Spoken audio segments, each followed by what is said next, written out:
Hello all, I'm Scooby331, and this is, I guess I'm going to call this the Dragon Stream for right now until I can come up with a better name. What this is basically is I'm going to be, oh, of course it starts up doing that. Hold on, sorry guys, I got an echo going on. There we go. Oh, really? Sorry about that. All right, good. It's always good to do that on the first stream, kind of like the first scratch is always the most painful. All right, now that that little faux pas is out of the way, what this stream is basically going to be is I'm working on an RPG. I started working on this thing probably got to be well over 10 years now. They had a contest for Eberron. Well, they had a contest for D&D for the new campaign setting, and that setting became Eberron. So I started working on this. Eberron came out. I took a look at Eberron. I said, I like that, but I think I still want to keep working on it.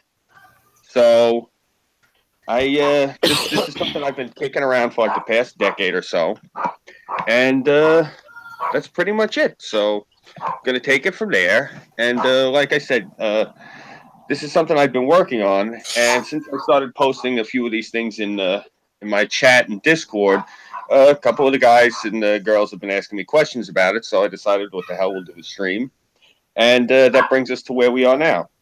So all right. Basically, if you guys, whatever questions you have, that way we can start this little thing rolling so it's not just me talking, fire away.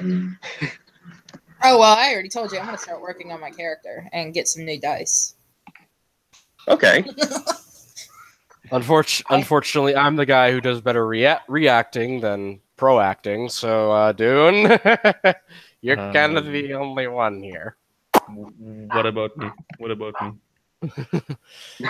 I never played a tabletop game, so I guess I'm out. Well, we're all fucked then. You don't have to be out. Actually, D&D is quite easy. Just remember this one rule. There are no rules except to the DM. Exactly. The DM has control over everything. So basically, he's God. Like, I actually had a DM that, because I like to play bards, and I actually take real-world music and put it to the spells that the bard can have. Like, for a sleep spell, I generally have Enter Sandman, and he told me that I get extra experience points no matter what happens if I can sing at least one lyric, one verse from the song. Nice. Hey, it works, right?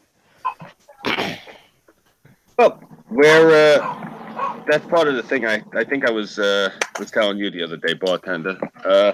I basically, the way I've been designing this is, I have a few loopholes in like mechanics I'm going to try to install in it. So any system you're used to using, I basically was going to make it where you can shoehorn it in, so you can use the same system here. Well, I'm usually used to working with more computer-based versions. Although there is this one game that I think can work if someone can get a calculator. Basically, yeah, Tales of Maj'Eyal, very, very computing heavy, but otherwise D&D workable. If you could put the links for that in the Discord in my channel for oh D&D no, it's like on a Steam game. I mean, like straight up video. Yeah, I'm sure that there's links like a Wikipedia review. Probably. Actually, you know what? I could actually take you all the way straight to the site. Actually. Okay, sure. Yeah, it's its own thing. I'll actually post it in group chat so we can all see. All right, cool. Thank you. Yeah, this is also going to be an installer of the base game for Windows. I still would recommend getting it on Steam, buying it on Steam, because 1, DLC, 2, you get donator perks immediately. Okay. And for those wondering, no, donator perks are not some pay-to-win nonsense. It's pretty much just extra stuff you can put inside the vault. Okay. Thanks for the link. I'll definitely got to check this out. Yeah. But yeah, all sorts of fun different classes, and they're working on another edition where they go straight into Cthulhu and cults. Oh, nice. Yes, you can become the tentacle monster.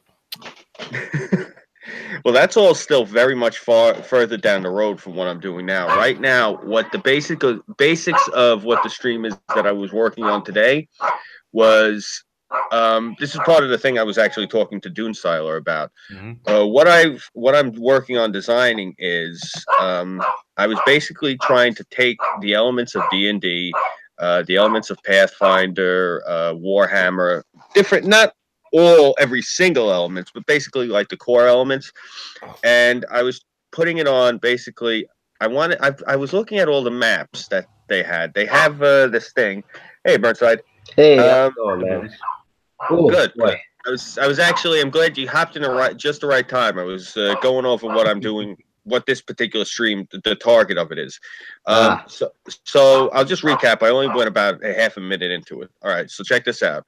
The game that I'm designing is I've been playing, D&D, Pathfinder, Warhammer for years, and I was looking at all the maps a few years ago, and I forget whose site it was on, because I lost all my notes again. But some guy had taken a map of the Earth, and he laid over all the different world maps of these different planets, of Toril, of Abir, of Greyhawk, of all the different ones. And I'm looking at these maps, and they were all a lot smaller than our actual Earth, all of the continents and everything. And I said, all right. So I was thinking about it, and I was looking at a few maps that we have of our actual Earth, and I was looking at the map that they had before the ice caps melted during the Ice Age, and you look at how much more land mass there was, and then you look, there was rivers and lakes, and it's basically it's a familiar enough Earth, but it's different. And so I said, well, this is actually much better than trying to design a different planet. So when I started along those lines, one of the things that I started realizing was if you can actually now have a lot more room where you can turn around and, like, one of the things that was always a constraint with like D&D and Pathfinder, you have all these different races, you have all these different societies and civilizations. There wasn't enough room for all of them. But now, if with the expanded landmass, there's a lot more room for all these different races. That was one part of it. The second part of it was what I was telling Dune Styler was the big problem I have with D&D and Pathfinder is they take shit from all over Eurasia, basically, and they make it where it can be thrown all over the damn globe. And that's one of the things that I always found a little bit annoying. And one of the things that I was thinking of was you keep it where it's a little bit more, I want to say, when I say authentic, for example, like if you're going through like their version, this planet's version of Norway, you're not going to run into harpies. The same thing, like if you're in their version of Italy, what the hell are you doing running into trolls? They're not going to be in that part of the world. So that's one of the things I was looking to clean up a lot of mistakes that I saw in D&D. Keep things more tethered to the original folklore, as it were. You still have certain elements that are from like D&D and Pathfinder, obviously, but at the same time, it was just like it was something I wanted to fix for years now because it's just annoyed the shit out of me. That was pretty much where I went from there, and basically just a quick interjection. Another valuable source for any sort of mythology thing I'm going to be bringing up: Steam page for Dominions 5. Very good world builder. All right, add that one too, then, if you can. Throw that in the side chat, and yeah, that's what I just did. That's what I'm letting everybody know. Hey, I have this beautiful thing. Come on. Okay, cool. Thank you. No, actually, I just finished getting to the point of basically what I'm shooting to do right now with this stream. Basically,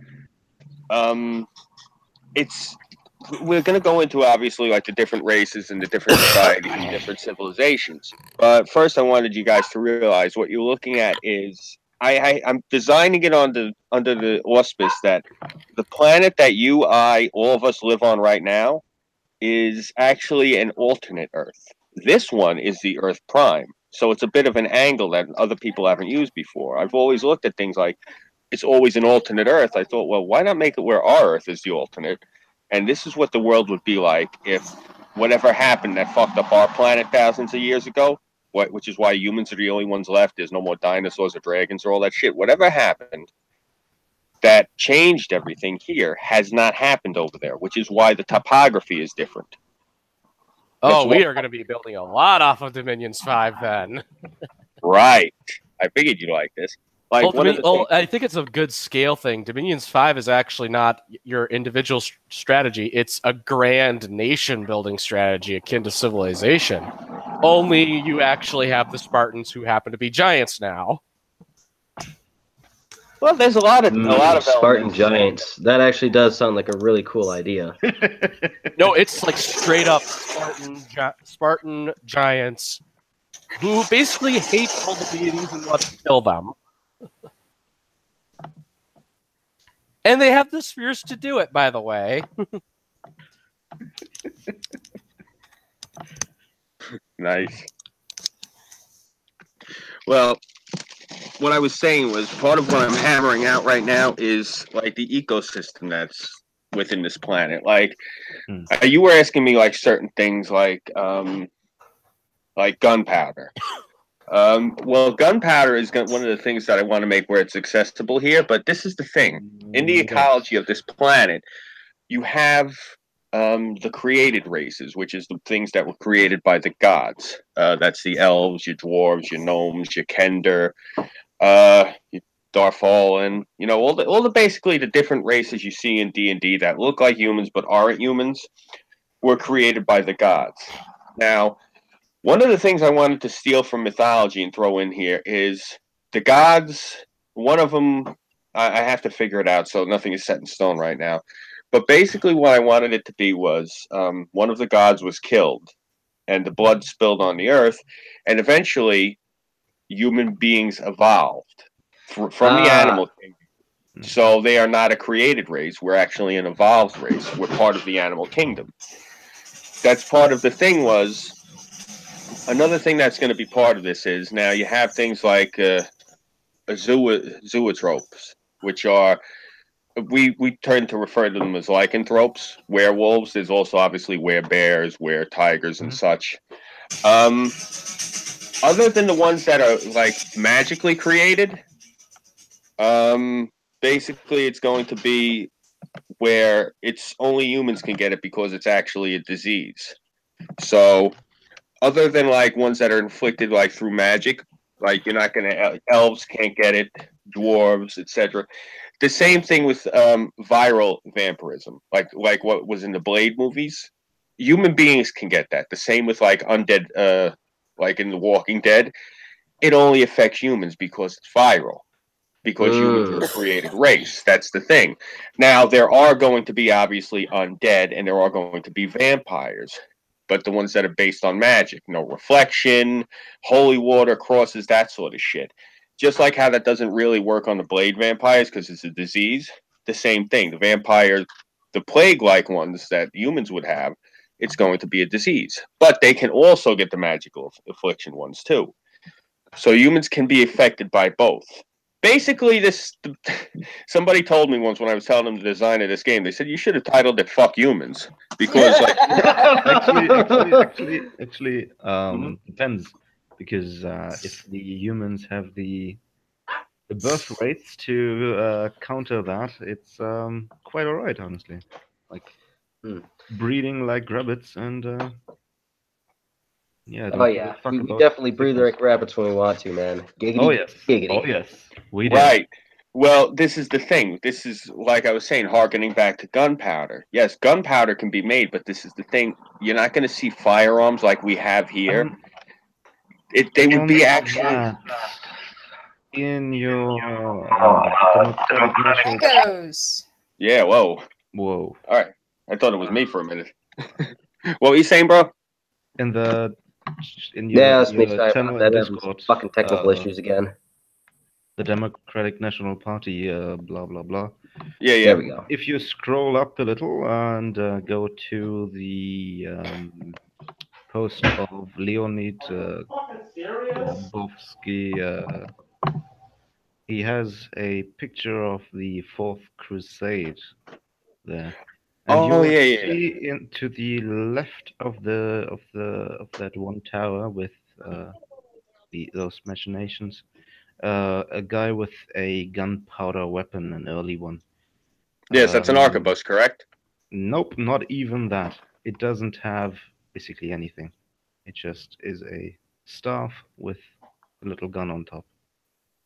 Yeah. So, like the really old ones that used to The be used in the extremely Chinese old dynasty. ones, yes. Oh, I'm thinking not even anything like that. What I was actually going to say was I was talking to Kekistani consulate about this once, and he thought it was hysterical, the take I took on it. I explained to him what the way I had it was like the elves, the dwarves, the gnomes, the kender, all these different elder races, they're really bored and they're like busybodies. So I told him I based it on Albany, but what it is they have to get involved and regulate everything, and none of them agree, so they're bureaucrats. So the way I had it designed was they designed guns where they're so ridiculous. It takes so much to fire one shot. You got to turn this crank here. You got to pull this lever here. You got to put powder in here. You have to light this. Then when you fire the thing, all these different knobs and things have to twist and everything just to fire one shot. So I've made it where guns are just so impractical because humans aren't allowed to design them. All the other races, try to design them. So human ingenuity isn't allowed to work its natural course on firearms. So I wanted, because the thing of it is, once you start putting firearms into a game, it changes the whole game. It's not as much fun Yes. because then when you run into orcs, you just mow them down with a fucking machine gun. Why bother with Oh, magic? but I like doing fun shit like that. Well, Well, you like this is doing fun stuff like that, and that's honestly one of the reasons why I would simply say, why does it have to go to the machine gun? Like, why not? Why even have that option available? I was thinking more like one of the interesting things I had with this is all a gun is, if we're gonna break it down to its most base part, is explosive powder goes in bottom, projectile goes in, light powder go boom, right? right, exactly. But this is the thing. That because of there being other options, because you can use shield guardians, because you can use golems, there's magic, there's all sorts of different shit you can. There's really, Honestly, who the fuck wants to carry around this big heavy iron pole that shoots shit that if you're not shooting at somebody in 5 feet in front of you, you're gonna miss them. So it's one of those things. It's not that's really. that's exactly the reason why it took so long to even develop somewhat good firearms. The only reason they were even ever developed to the degree that we know right now is simply that they were so people were easy to train in them, and so they were developed further. Hmm. I do Um, have one idea. If Mm, we want to make guns a little bit more entertaining, you could go about and say the reason why they have these fuckers so complicated isn't just to be assholes, but because it's essentially almost like a railgun. So it's like, all right, you have all these complicated runic things or other different elements that go under aside from the gunpowder. Like you could throw like a little bit of magic or alchemy in there and go, all right, we have this thing that connects to this and this. So if you do hit something with it, it's going to do a good hulky bulk of damage. But then it's oh like, yeah. Well, you know, this is the thing. The projectiles that it launches, what I had came up with, they're actually full of oil of impact. So basically, you're hitting these things with it's about the size of a marble figure, the projectile, uh-huh. but it's going to blow a hole in them about the size of a 50-gallon drum. But this is the thing. Each shot, when you take a shot, it moves the character back exactly one whole square because of the recoil. Now, Right. the thing I wrote on Minds probably a few months ago in regards to this was human beings actually they can't fire these things because it'll actually like break ribs, cause internal bleeding, and because of the load time for you to actually get one of these things for a normal human being, it takes over like a figure 2 or 3 times the amount of time that it would take to actually load like a regular musket. And then Mm. once you pull the trigger, figure how long it used to take for a musket to fire. Now, each one of these different chambers and compartments is used to build up pressure to actually launch this thing with the oil of impact. Because think of it like in Futurama, dark matter. Mm-hmm. You actually one thing of this oil of impact, this one marble weighs probably, I don't know, 100 pounds. So you have to get all of the propulsion built up by this thing, like all of these different things firing off on the gun. It's actually building up pressure to get enough this damn thing down the barrel. So you could essentially just make it like an artillery platform and say, there you go. Right, but this is a personal handheld rifle. That's the whole point. And the reason it's so overdone and complicated, and the reason that they're using such ridiculous ammunition is because you have like 7 or 8 of these different elder races that hate each other and don't agree and will not back down on their contribution to the design. So the whole thing is like a fucking tapestry. That's why So bureaucracy literally killed the firearm. Oh my God, social justice at its prime. Exactly. That was part of it's like a tongue-in-cheek thing, but also, yeah. So I made it where just to fire these rifles, you now need to. There was the template they already have for D&D for the clockwork swordsman. So my thing I came up with was for the clockwork soldier, where they literally you have to now just to fire this ridiculous rifle, you need to make these ridiculous automations. So now this is part of the reason I was designing it this way. Is part of the reason that eventually human beings will be crossing over the Bering Land Bridge, because you can travel by ship, but I made it where if you go out on a ship, there's your chances of returning are less than 20%, just because there's shit in the ocean that'll eat you. So same. Yeah, Megalodon's still in there. Yeah, well, fuck Megalodon. You'd be lucky to see that thing. I'm talking you're going to have like Krakens pulling down the boat. Yeah. So basically Cthulhu monsters of doom and shit like that. Right. That's how I was thinking of doing this. Like when you get to the Pacific, that's actually this kaiju in there. So fucking sweet. Awesome. So not only did you have like the reference of like Japan being formed by, all right, this god died and its blood made the earth and stuff. Now you've got actual Godzilla sitting there over in the distance on this aforementioned. Oh, this is going to be cool. Yeah. Now, this is the thing. Technologically speaking, the way I was designing this was the societies are only going to advance as far as 1800 technologically. Because then we start getting into steampunk questions, and by then somebody would have figured out the musket. Well, this is part of what the thing is, that you're going to have steampunk and dieselpunk tech. Now, the firearms, again, because it's the way that they have it designed, no one really gives a shit and shows interest in firearms until you have people crossing over to the New World.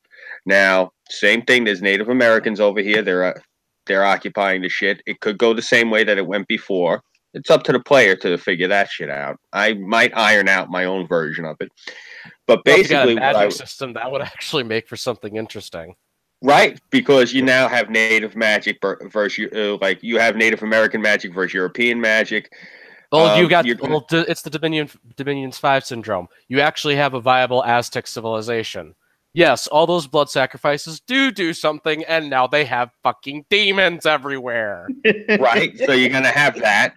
And now this is the thing also now. You're going to have people coming there from Spain and from the analogs of Europe.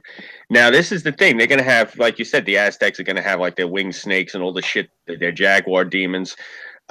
What's to stop the Europeans? Now, think about this. If you've seen 300, one of the things Xerxes did was he just started throwing rhinoceroses and elephants and shit at people. What's to stop the Europeans from saying, okay, fuck it, turning around and unleashing hordes of goblins or ogres or trolls or whatever else they happen to throw onto a ship? Because the Aztecs made an alliance with the Japanese who got there first, and now all of a sudden our world's history is fucked. That's fine. If that's the way that you want to take your campaign, that's how you can do it. That's a legitimate historical thing, actually. There's evidence to suggest that the Chinese got here before even the Vikings did, and the only reason there isn't more of an influence is because... No way, that's an actual thing? Holy shit, I didn't know that was a thing. Yeah, there used to be a massive ocean-going fleet for the Chinese, and then for some reason they decided there is nothing we need outside of our nation. China closes its doors, busts up the fleets, and now all of a sudden, that's how you ended up having China, this amazingly advanced civilization. all of a Completely sudden being stagnated. outclassed with iron warships. They said that's like the same thing if you look at the Polynesians. The Polynesians were a cross between the people coming from up in Asia and the people coming from the Aborigines. There was an intermingling. That's why they come up on both charts, because these people both utilize canoes and were whipping all over the Pacific. Like that's another thing I was going to say, because now that the sea levels are a lot lower. We're talking like 1,000 feet lower. So you're going to have a lot more Pacific islands on this map. England Northern is no Europe longer will an be island. big. Hmm? Northern Europe will be big. There wouldn't Oh be yeah, any Baltic Sea and no North Sea. So Denmark yep, isn't there yeah. at all. It's there. It's just it's a landmass Well, it's a now. mountain Everything is a range. landmass. Yeah, yeah, exactly. Denmark, So mountain it's range. wild, right? I love it. Yeah. Now, one of the other things I was looking at was they showed. I was looking at a lot of these things. They showed like what's happened over the years with erosion, and they said that there was a lot of things that changed to the topographical map of Europe. Also, like certain land masses shifted because of the plates and this, that, and the third. And there's So I have also to. the land winning of Mhm. northern Germany and the Dutch. I Yeah. mean, all of that was basically all of the Netherlands were gained from the sea. Yeah. So yeah, it raised the sea the level of land quite a bit. So it would be much lower than it is now. Yeah, it would be more like a valley as Yes. opposed to all the artificial raising, and that's excuse me, part of the other thing too. You're going to see you'd probably see a bit of a shift, probably a dramatic shift in Dutch culture. I'm glad that I was talking to you about this, because this is something your sister might have an interest in, because you said she was an anthropologist. Because my No. curiosity is, No. Mhm. Archaeologists. Oh, I'm Archaeologists. sorry. I'm She's sorry. I thought. archaeologist. Oh, okay. Well, this still might And interest her I'm also, not because. in touch with her at the moment, so All right. Well, like I said, this is something I'm going to be working on probably for a long time to come. So there is time um on the table. do keep in mind that the rivers will flow very differently. I actually Exactly. think that the main rivers of Germany, France, and Britain would go into what is basically the English Channel now. Yep. Yeah, And it would be because they were at one point before the sea levels rose. There were also lakes all over the place. yeah. So there's going to be a lot more lakes everywhere. Also, because the topography has changed, you're actually going to see it, as it was thousands of years ago before everything changed. You'll actually see a difference in the forests. Um, Now, one of the things that I was going to do that's a bit of a curve is, now the sea levels are lower, but the ice, the ice packs are going to be the same levels that they were between the 19th and 20th century. Hmm. Now, One problem I have. mhm, So the middle mountains of the of Central Europe. So there's the Alps in the south, and then above that is what we call the middle mountains, basically. mhm. They would be quite cold then, like even colder than they are now, which is already Oh yeah. quite a bit. The north, the far north, giant grassy plain, which Mhm. it was actually in the Ice Age. Um, and the upper parts, which is now northern Germany and Denmark, that would definitely be forest area. Yep. Okay. So good. We're on the right path then. Beautiful. Hmm. So now this is the thing. Now, not only this is where it gets interesting. This is why I said before we even talk about civilizations, this is why I'm hammering this out, because, like you said, now the mountain ranges are going to be obviously higher because the sea levels are lower. One of the Not things I only want. that, actually, not only that. Mhm. Um, Britain is way more north than the Middle Mountains are, but it's Mhm. really warm.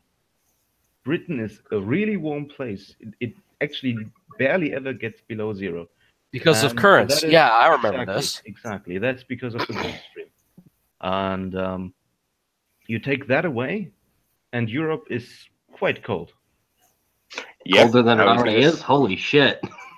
Yes. That's part of what I was gonna say because if you look at the maps that I threw up in my Discord, you're gonna see all of the land bridges are now back in place. Yes. So the currents are gonna be different. They're gonna be So does completely that different. mean we're gonna have Vikings that were by land and not by sea?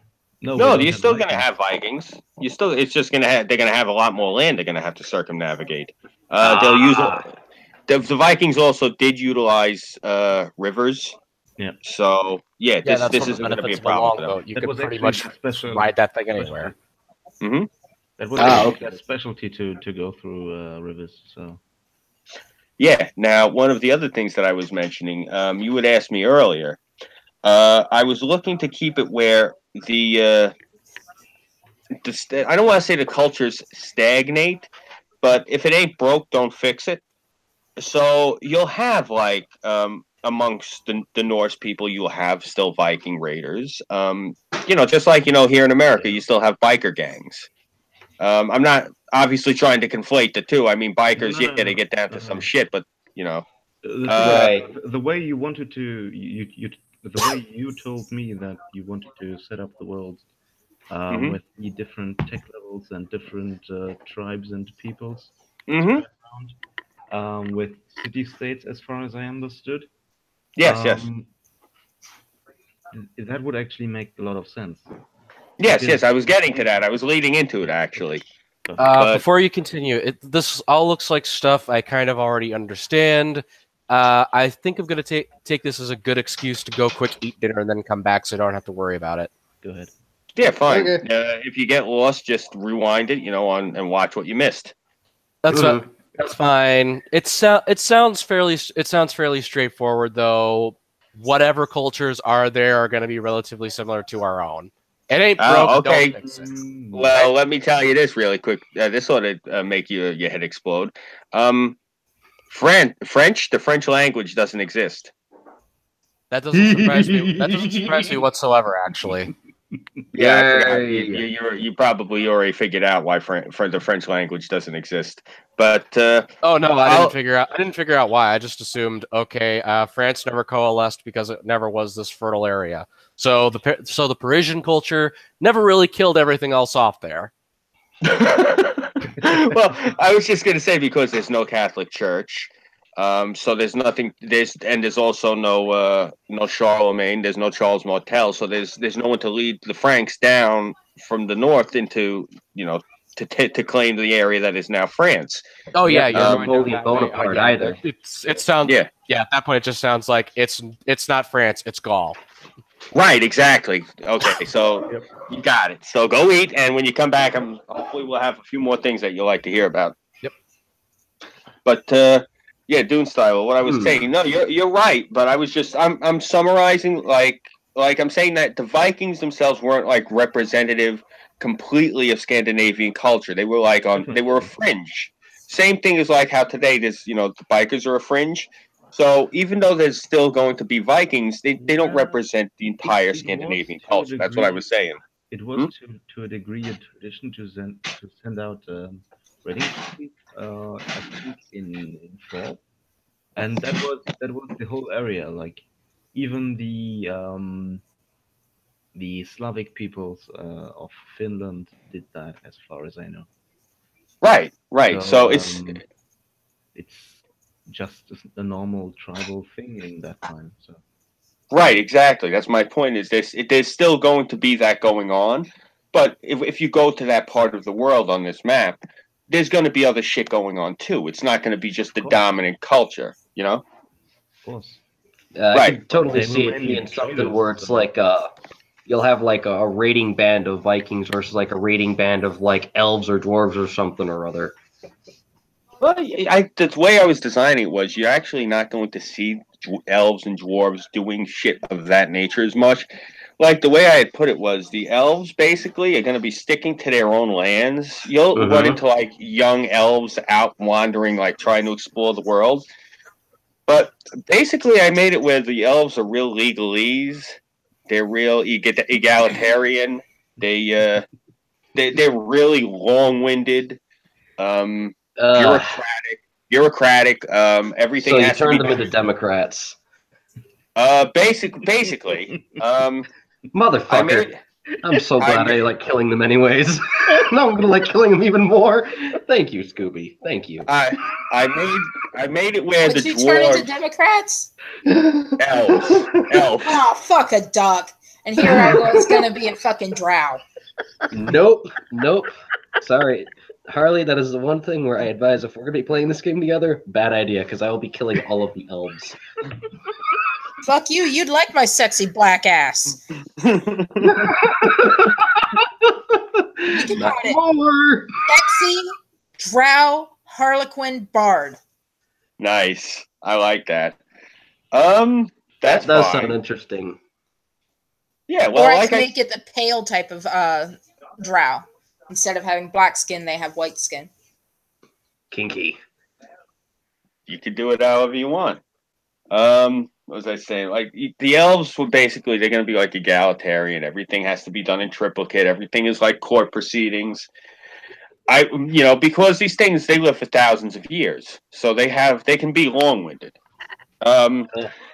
If you follow Dragonlance, there's a race called Kender. They're really weirdos. They borrow. It's not that they steal from you. They literally do not have the intent to steal, but they borrow everything. They're like the annoying roommate. They wear all your shit. They eat all your food. So Kender, yeah, exactly. Oh, Kender are libertarians, basically.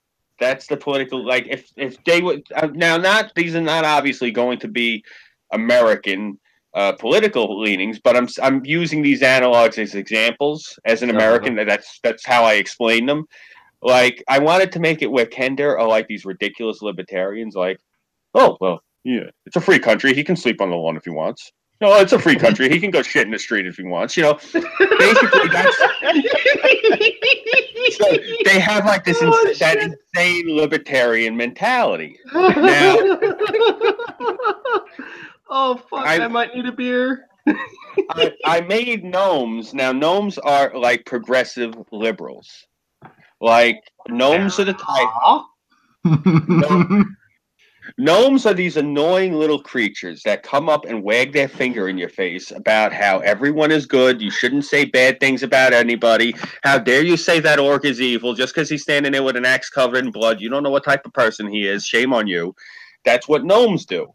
So didn't do nothing. Exactly. Like I made it because I just pictured. I look at the gnomes. I look at the gnomes in Warcraft, and I'm looking at them like with the blue hair and the pink hair, and I'm like, my God, they look like little SJWs, and it clicked. Oh my God! Oh shit! Nice. I thought you'd like that. So gnomes are SJWs. Awesome. They're snowflakes.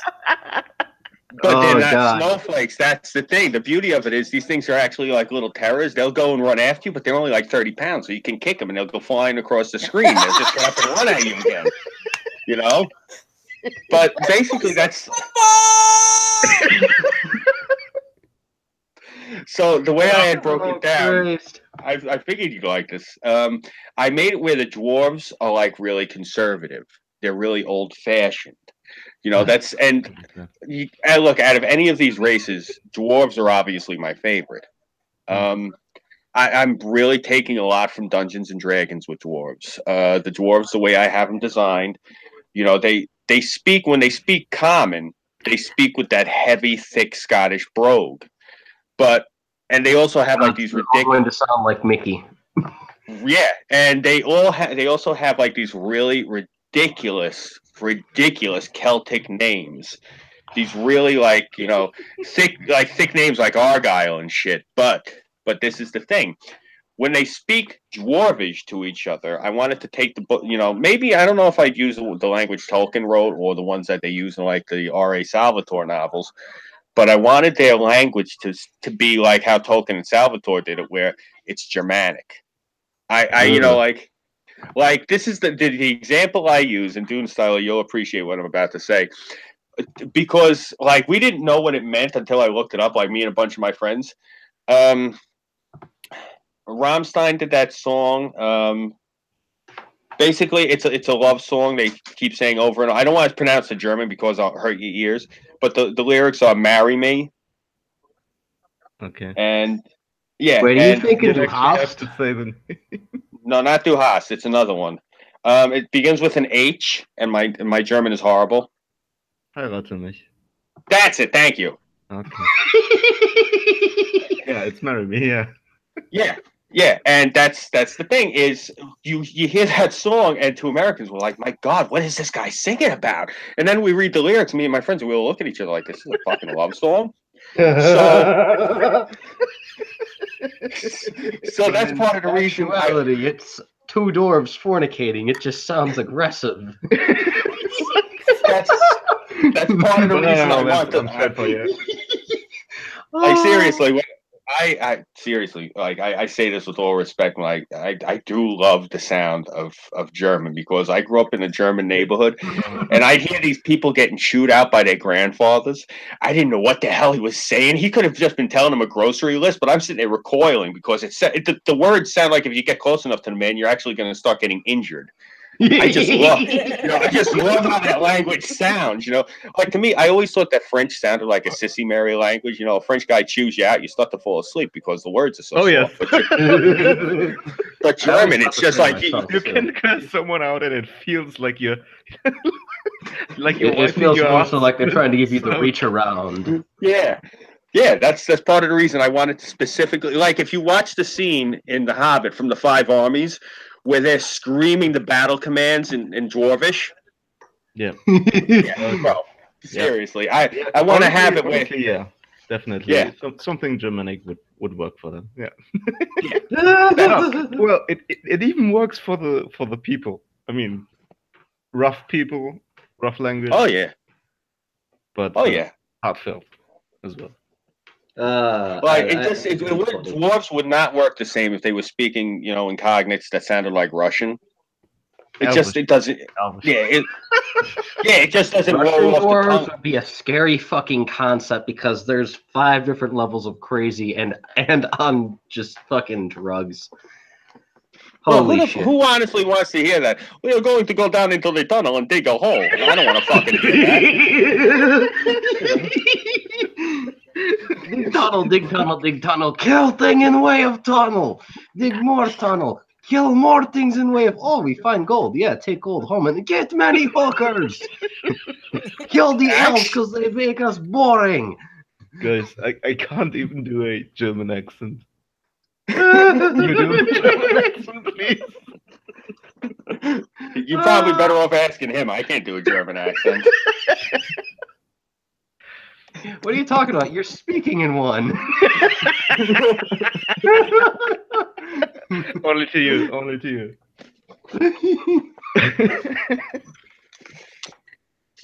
It is more Central European in my case. Oh, you're thinking like the way that they have the actors sounding in Hollywood. Yeah, I could. That's what I can't do. Honestly, I'm glad you mentioned that. That was one of the things that drove me nuts when I went to see Captain America, the first Avenger. Like, my wife said to me, she's like, well, we left, and she's like, why are you scowling? I'm like, they spoke English. That drove me nuts. I hate that. Yeah, I know. It would have made it more better if they would have just been speaking German with English subtitles. Yeah, thank you. Yeah. That's the thing that drives me nuts. Like when Dune Style, when you were asking me, like I am not trying to Americanize this shit because that's something. It makes my eye twitch. I cannot stand watching a movie where you'll have a character speaking in English and then they'll slide into the language just for a few phrases. Like, no, what the fuck? It's it bothers me. So it's one of those things. Like I specifically like what part of how I wanted to design the game was, you know, obviously just how they did it in Dungeons and Dragons. They made it easy. Everyone speaks common. Mm-hmm. Yeah, that's all well and good, but I'd like to actually have it where That if your would be like characters, a trader language. yeah, yeah, I'd like to make it where if like you know one of the servers is based in Germany, you can actually your characters are you know moving through, and the people you're approaching, you can go up to them. You speak common? No, sorry. You speak common? No, sorry. Like I didn't want to make it where it was the dominant thing, like you had to Yeah. speak English to play this. I wanted to make it where it was optional, where it actually adds flavor to the game, where you have to wander around to find somebody who actually speaks your language. Now, obviously, English is so prevalent that's not going to be a problem, but still, to add a little bit Yay. of authenticity to it, you know? Oh yeah, it would be entertaining. Yeah. Yep. A few other things, really quick. Before I go on, do you guys have any questions or any comments or anything you want to like lay out on this? Hmm.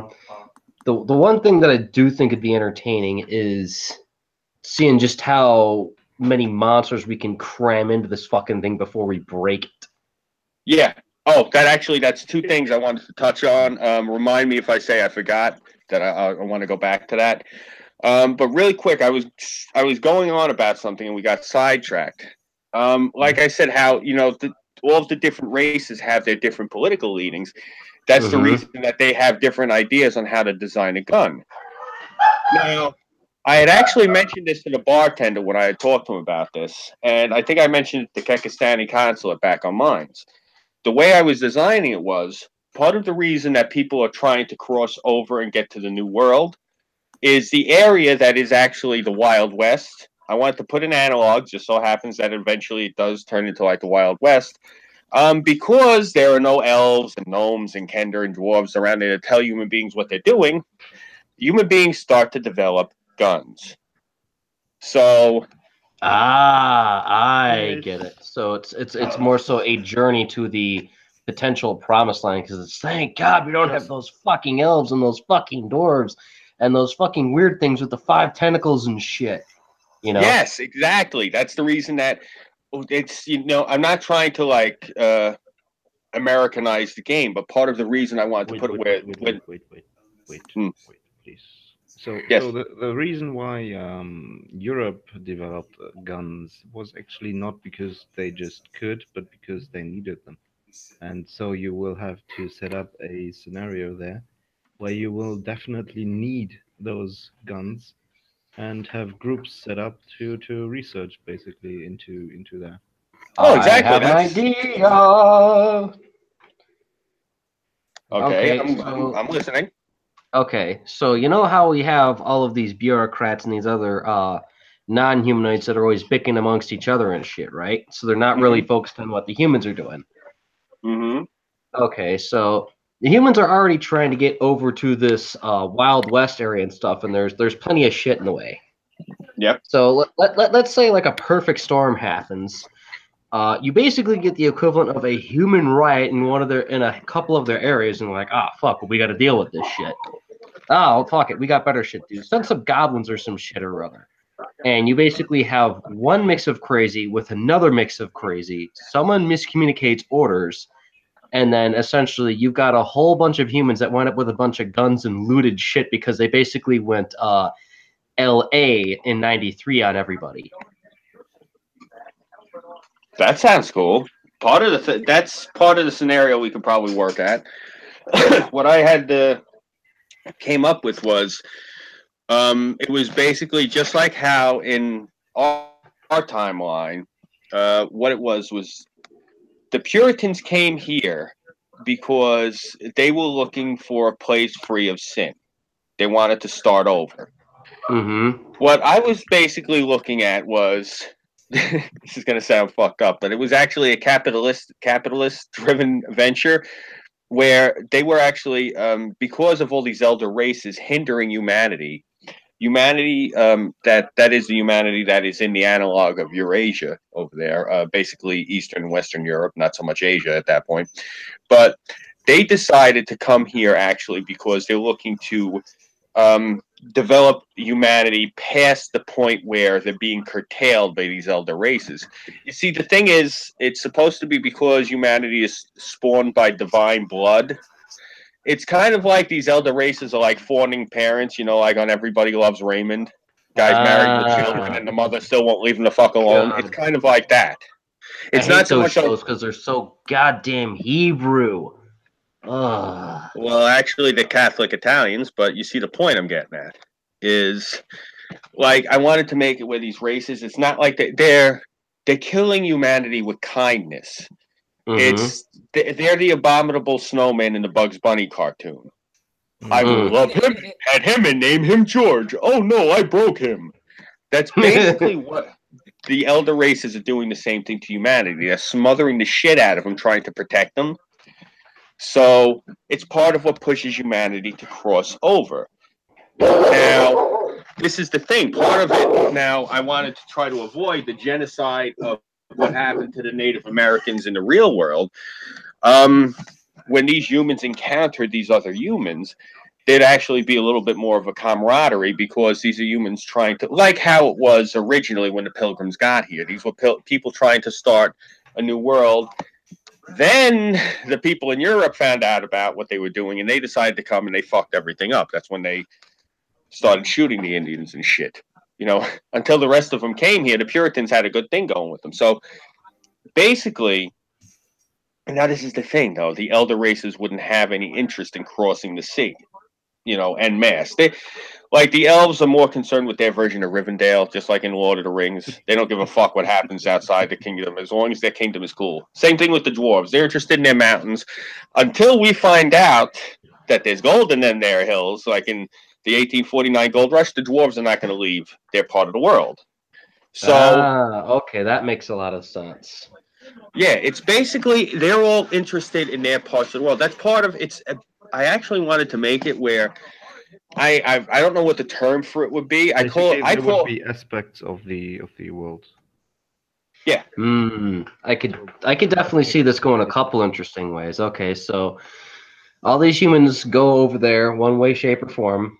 Make an alliance with the native humans, the Squanpontonog tribes over there. Yeah. They find gold and stuff, and then you basically have, since the elves are egalitarian fornicators, you go, okay, well, we need to go and see if we can get someone more violent and persuasive to go over there. Okay, let's go send the dwarves. So the dwarves go march their army over there, and then, you know, Squanpontonogs and humans are like, hey, how about you turn on them, we bribe you. And then, aha, shit gets interesting. Well, there is another layer to this. See, if Europeans started finding gold over there, more likely than not, the Native American gods would probably have the natives kill them. You see, because it's not the humans, it's not the dwarves, it's not the elves or the gnomes that they're worried about. It's the fucking dragons. You see, yeah, when you have all these red dragons and they find out that there's entire mountain ranges made out of solid gold and silver, yeah, can you imagine these Native Americans? The biggest thing they're used to dealing with are thunderbirds, and they look up and now you got something the size of a fucking Tupolev just flying overhead, breathing fire on you. Yeah, that's not exactly going to go over well. So I could totally see this getting really cool, because then you could get the Squanpontonogs will go over to like the Vikings and go, hey, you guys kill these giant flying things, don't you? Yeah, we eat them too. Okay, help us kill these fucking things, and we can teach you how to ride these things we call dinosaurs. Yeah, this could get like cross Turok really cool and really quick. You really need to play Gothic. I just love playing with. I came back at a fun part. Yeah, I heard elves were egalitarians, and now we're talking about Native Americans riding dinosaurs. Oh yeah. Well, that's part of the other reason that you're going to see that technology doesn't advance as much. You're going to see things. I was trying to write it in before the message I sent out, but I didn't have enough room, and I said fuck it. I figured I'd just explain it on the stream. Like, why are you going to bother building something like a cherry picker or a crane? You can just do like Fred Flintstone and use a brontosaurus. I'm not saying that being funny. You can look. No, it's a serious, legitimate thing. Yeah, I've like had, if you look, I've had to reference that before in legitimate political discussion. right, if you look at there's actually an art series. It was a book, and then they made it into a miniseries on television. It was called Dinotopia. You can actually look at that as an example of exactly what I'm talking about. Hold on one second. My wife is standing here looking stern. Long story short, if we have a dragon and we can ride it, why the hell are we trying to develop the airplane? Yeah, it makes perfect sense to me, Why man. would you put the effort into develop an airplane? Yeah, well, that's part of the thing was I was going to have where you have gnomes and gremlins. They don't particularly care for organic mounts. They're very machine-orientated people. Mhm. So I was going to have it where part of the thing that hinders the development for the gnomes is that they're actually concerned with like green energy and making things green. So their technology actually can't advance as fast because they're so concerned with making everything environmentally friendly. So they could actually theoretically, if like I wanted to make it where the planets are running around at the same time as ours. So like if they didn't have that environmental hangup, they would have some Buck Rogers technology with flying cars and shit. But they're so hung up on environmentalism that their technology has barely moved past like 1800. You know, like so you'll see them like you'll see the gnomes will be like they might have a horseless carriage, but it's literally like a battery operated like Model A Ford. You know, No, sitting there like that could actually work in a legitimate fashion, make the gnomes extremely good horticulturists, mhm. and essentially they're like underground elves. Right. I was actually part of the thing I was leaning for with gnomes. I was making them like an urban fae, where gnomes actually most of your cities that you see are actually going to be not so much human cities, but gnomes. I wanted to make it where like a lot of the cities, like humanity has only evolved so far as like maybe Middle Ages, Age of Enlightenment, like in the towns and villages and things of that nature. But it's moved on further because of like the input with the gnomes.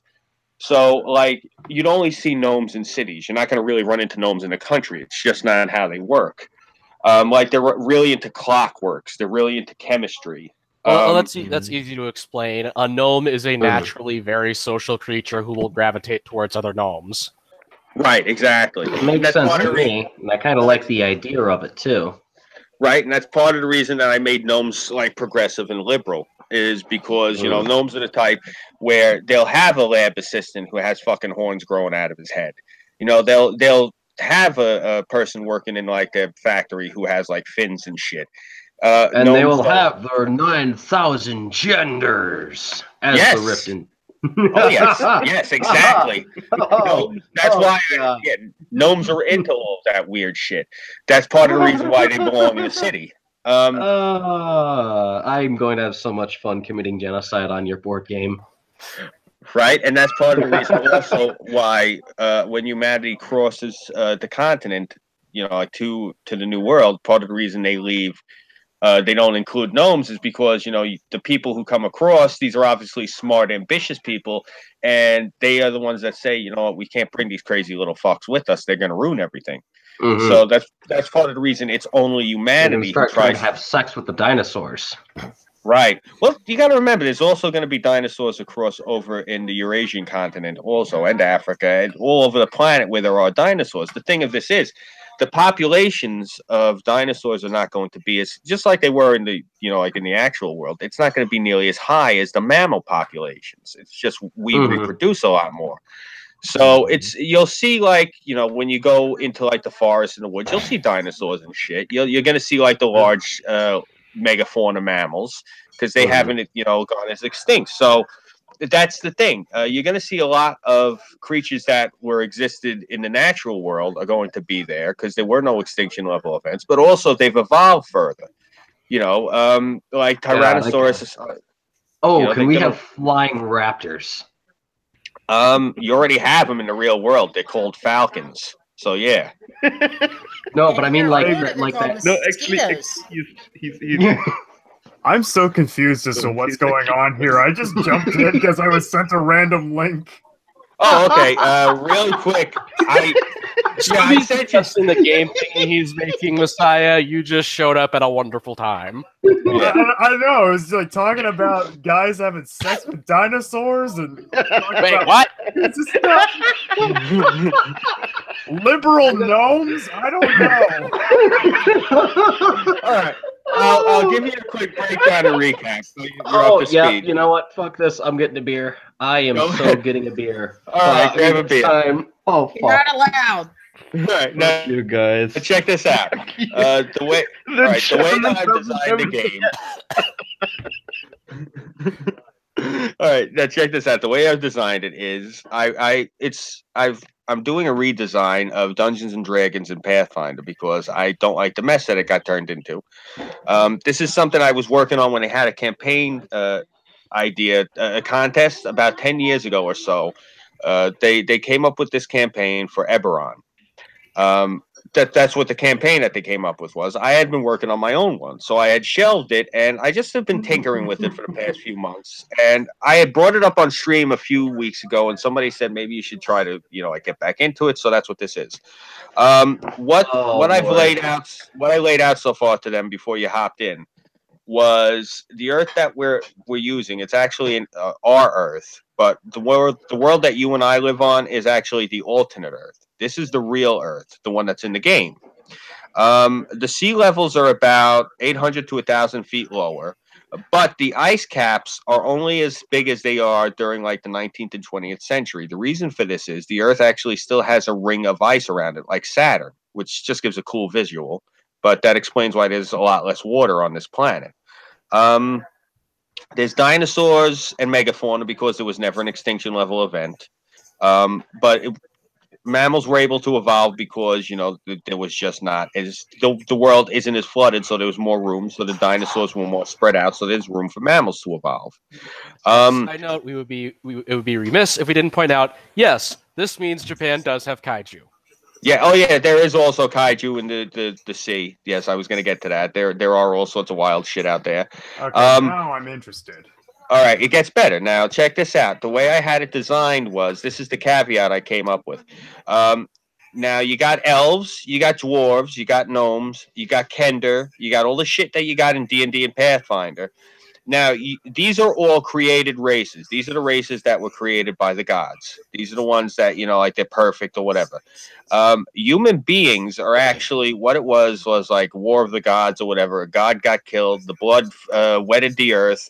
And because of this infusion into the natural world, human beings are actually evolved from the animal kingdom. They're not a created race. They are actually of the earth. They just happen to look like gods because over the X amount of time it took for the gods to finally, for this god's blood to reemerge into the natural world and emerged as humanity. So because they have divine blood running through their veins, and the elder races were created by the gods, the elder races tried to, like look out for humanity. But I made it where basically like they're the parents on Everybody Love Raymond. Like the humans do not want these things helping them at all.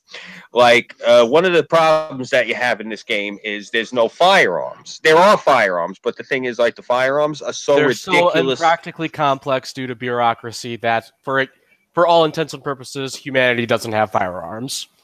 Yeah, like it's basically like there's 8 or 9 different elder races, and none of them agree. They all hate each other because they're all of different political bends.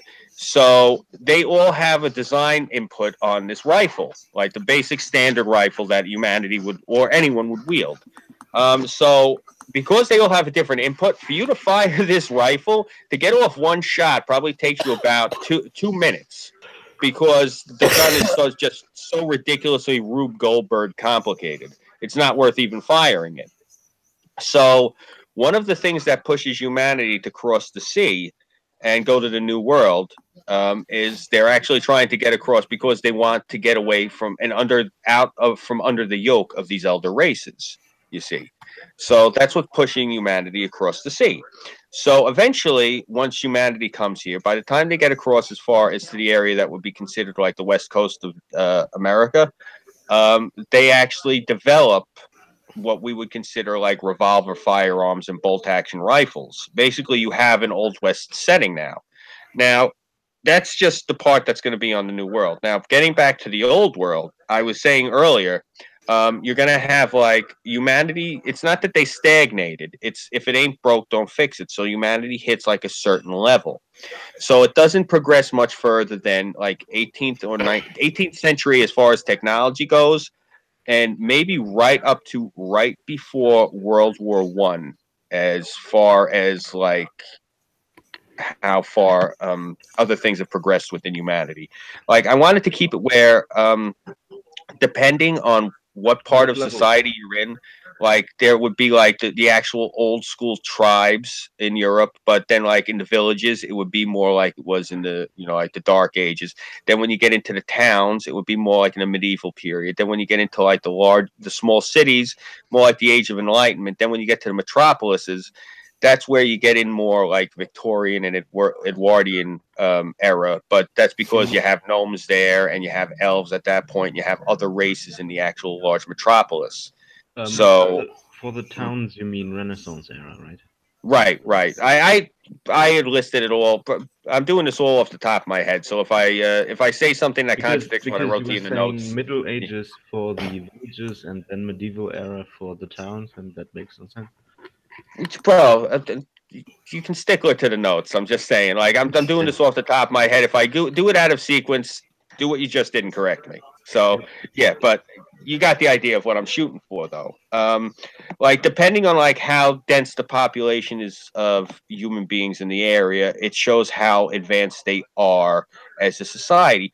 This doesn't mean that the tribal societies aren't advanced. They just chose to remain nomadic. So you'll have both nomadic and sedentary societies living within the same vein. The reason is because there is actually an other, that being other races than humanity, they're not looking to kill each other as much.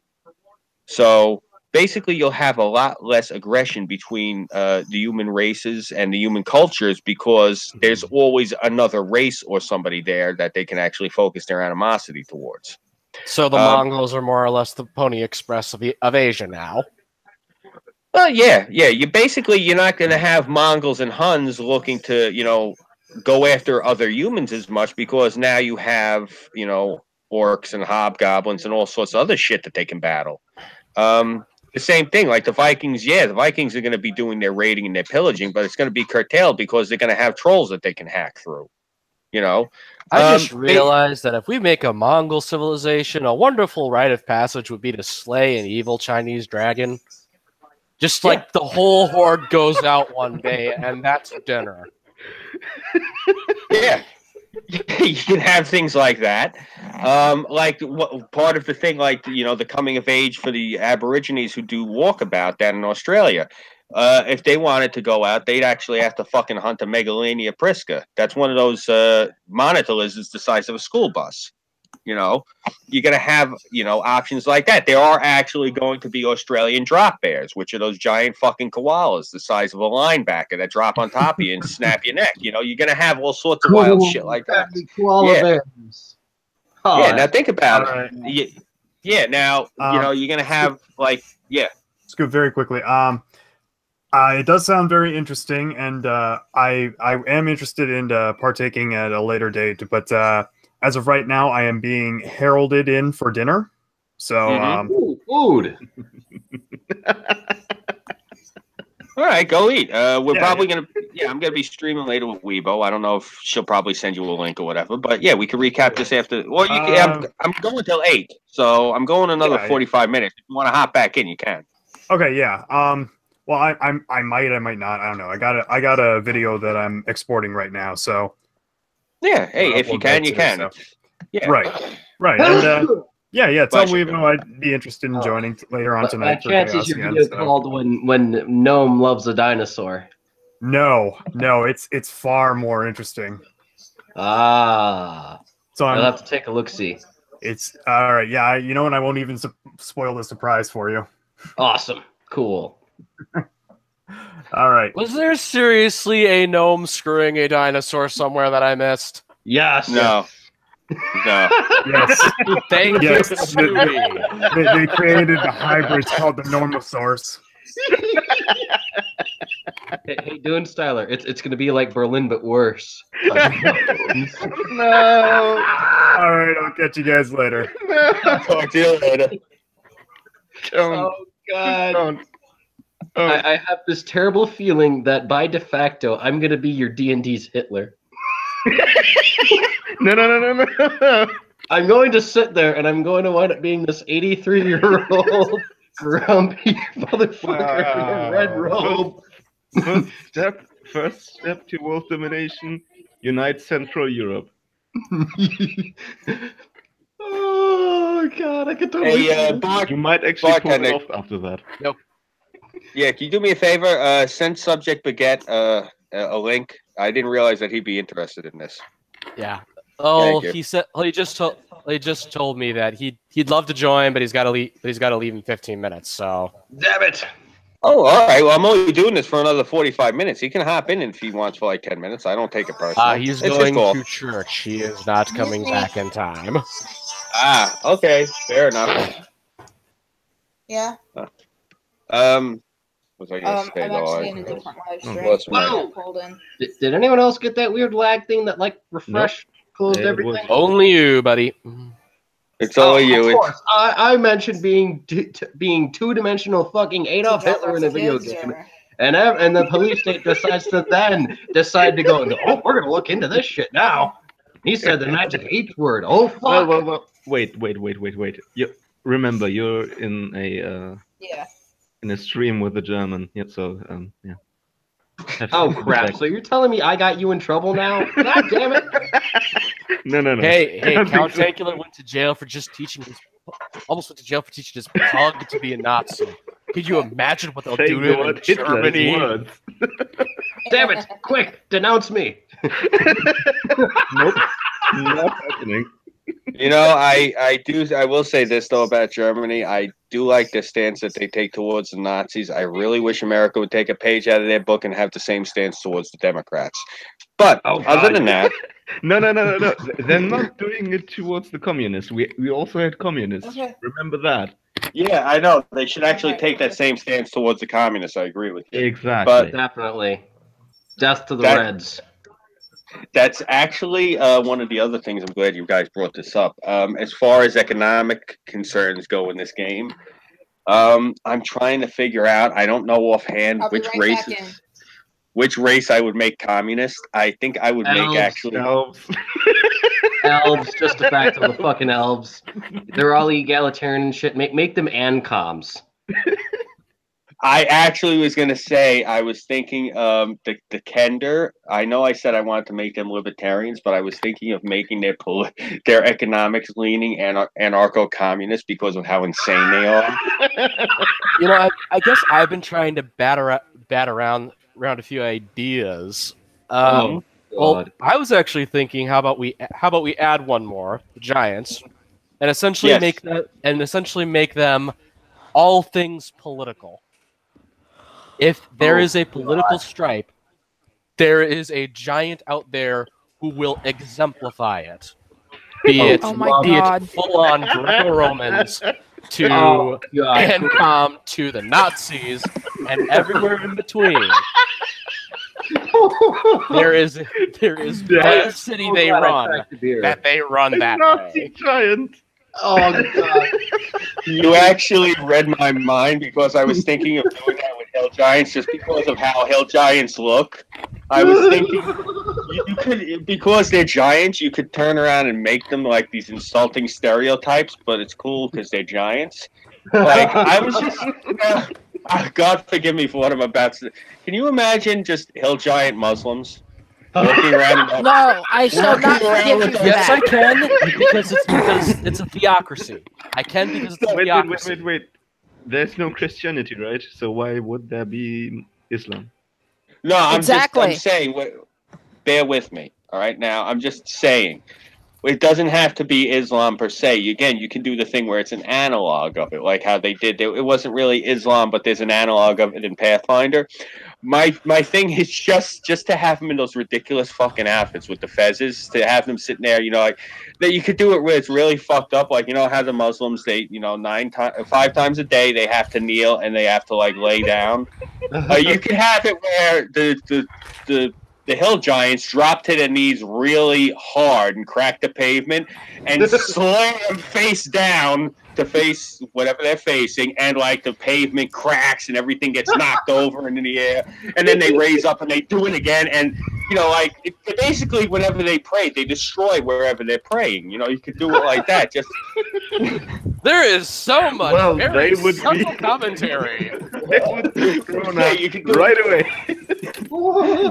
Well, I'm just saying, I'm going with the bartender's idea. I didn't even think about this till he brought it up, but.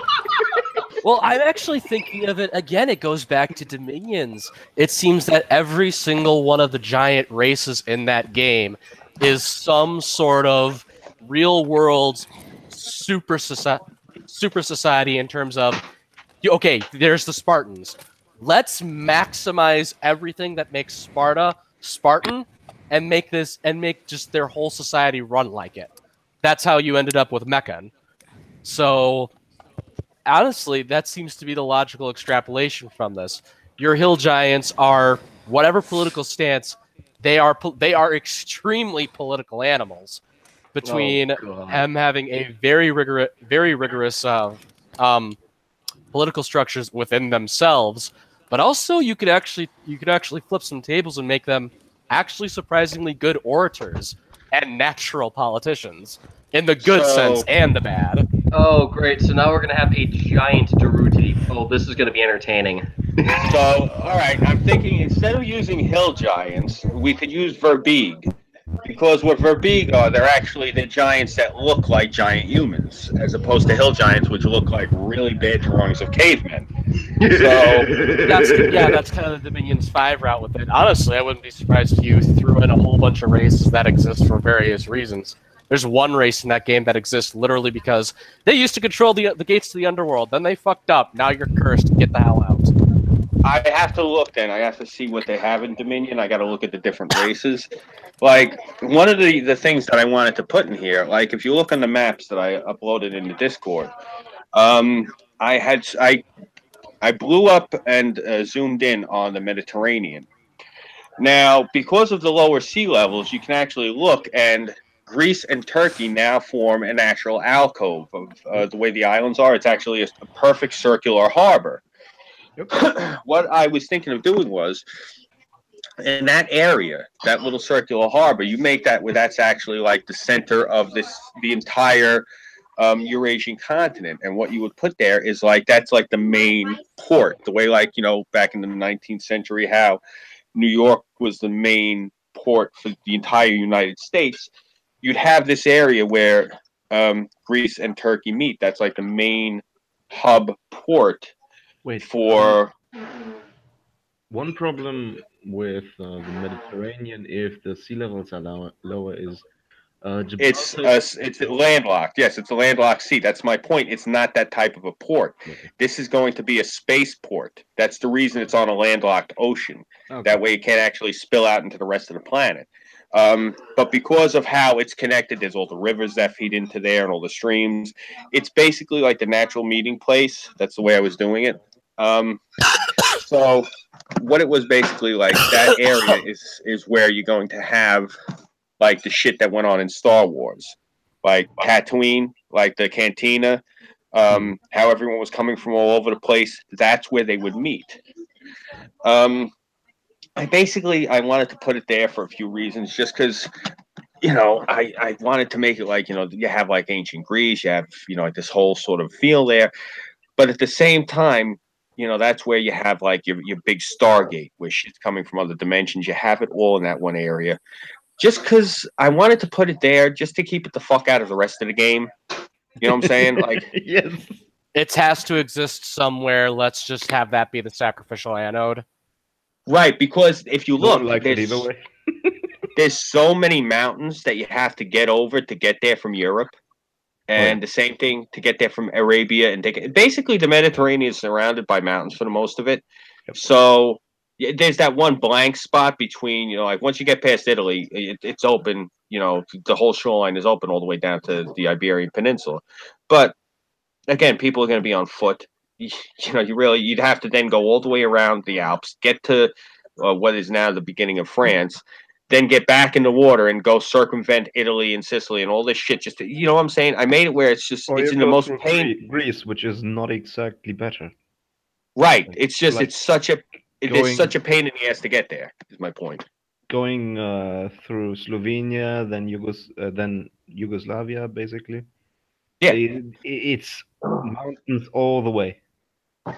Right. And you have to realize these mountains are also going to be inhabited by shit that tends to eat people. Cyclops. There's going to be a lot of cyclops up in there. You're going to have worked to an animal. Damn it. what? Yeah. Basically, I was just thinking of this. The whole the whole races of giants things with the elder cyclops as being the master forge smiths and basically the master craftsmen of the world. Oh yeah, no, it's not that they eat humans. They don't fucking like them. That's what it is. It's you're there. You're a thief. You're there to steal. You're there. You're dead. That's what.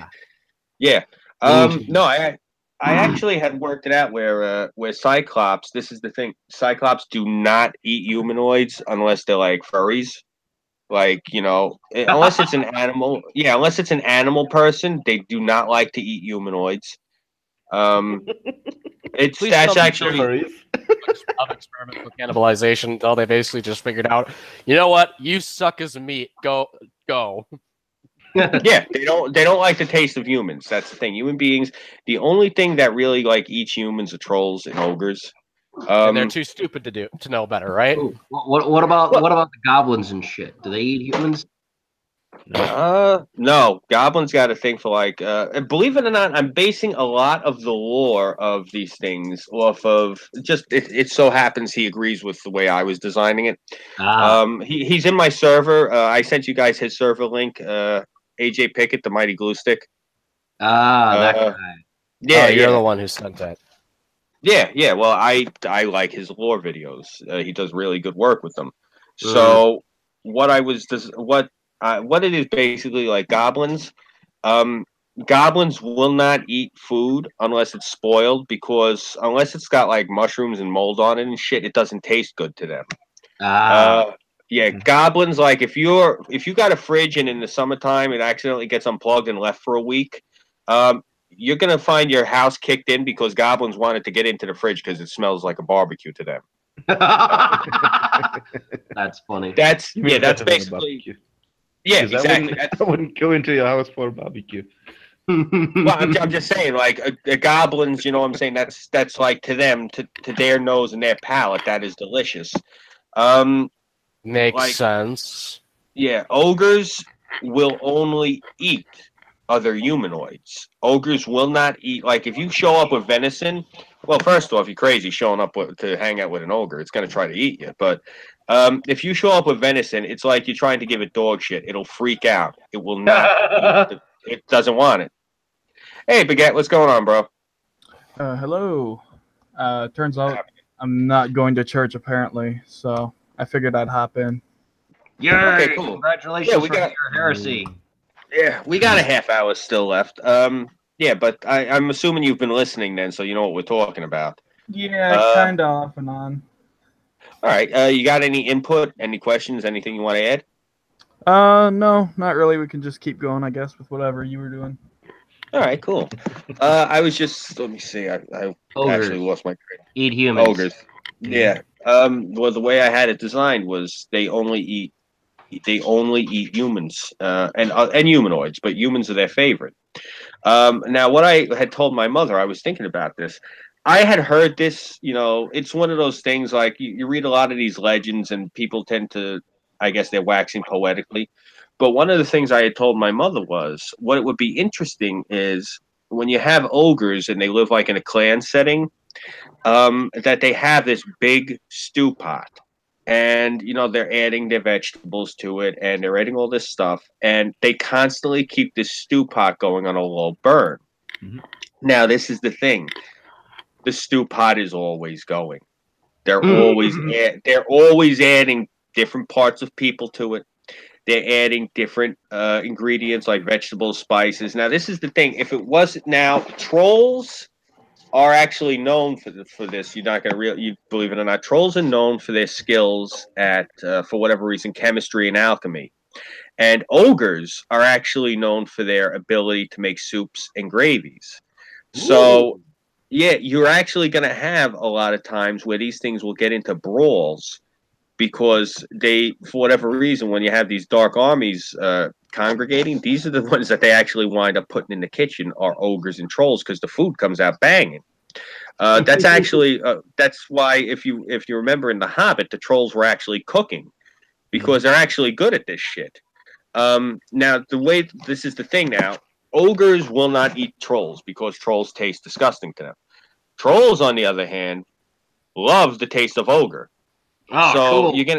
you're gonna have these things. Now, this is the thing, it's hard for them to kill each other. So it's one of those things. There's also there's different mentalities between the two of them. Ogres, I wanted to make it where ogres are what they sound like. They're not like in Shrek. These are horrible creatures. Not only are they going to eat you, what they're going to do is first they're going to rape you. Then they're going to remove parts of you, leave you alive, and cook those parts in the stew. And then they're going to rape you again and remove parts and cook those parts. And then they're going to keep... The reason that they're raping you first and then cutting off parts is the same principle that the Chinese use when they torture animals before they cook them. It improves the flavor. It's not that they're attracted to you sexually. It's actually to make you taste better. Oh, that's fucked up. Yeah, no, that's called dedication. So yeah, that's the thing with statistical ogres. Hungarians. Yes, that's the thing that ogres do. Now, this is the thing. I had put this where, like, an ogre, because it's a cruel, evil creature, will rip the heads off of halflings, like, just to watch them run around because it's evil. A troll will rip the heads off of halflings to watch the bodies run around because it thinks it's hysterical. That's like the yeah. It's sick. That sounds like something he'd do, though. That's the difference between trolls and ogres. It's not that ogres are actually cruel, vicious, evil monsters. Trolls, on the other hand, I basically made it like they're really dumb frat boys. And it's not so much that they're it's not that so much that they're evil. They're very hungry. Like, on the off chance you run into a troll and it's got a full stomach, it doesn't give a fuck about you. You can actually sit there and have a conversation with it. As long as it's not hungry, it'll talk to you. Seriously, that's the difference I came up with between the two. And I was telling the Dune Styler, the way that I came up with the way that these trolls are, it's not that they're stupid, it's just the way that their syntax sounds. Like, they don't use expensive language. It's that they talk in short bursts, and it just sounds menacing. Like, if you ran into a troll, now you have to remember, a troll is like twice my size. These things are over 12 feet tall, and they'd be even taller if they didn't have this humpback. They'd actually be closer to like 18 feet in height, but their muscles are so severe that they actually have like a hump. It's just because it's not a hump, it's the back. The back of the neck is so severely muscled, they actually are hunched over like a bodybuilder. But these things have really great olfactory senses. So you could be like hiding from one of these things, and it'll walk into the room and it'll start like sniffing around, like, smell fear, little human. It's something like that. It's not even that it's like trying to kill you or even like stalking you. It's just it's saying it matter of factly, like, smell fear, little human. Meanwhile, you're shitting your pants. This thing's just making an observation. So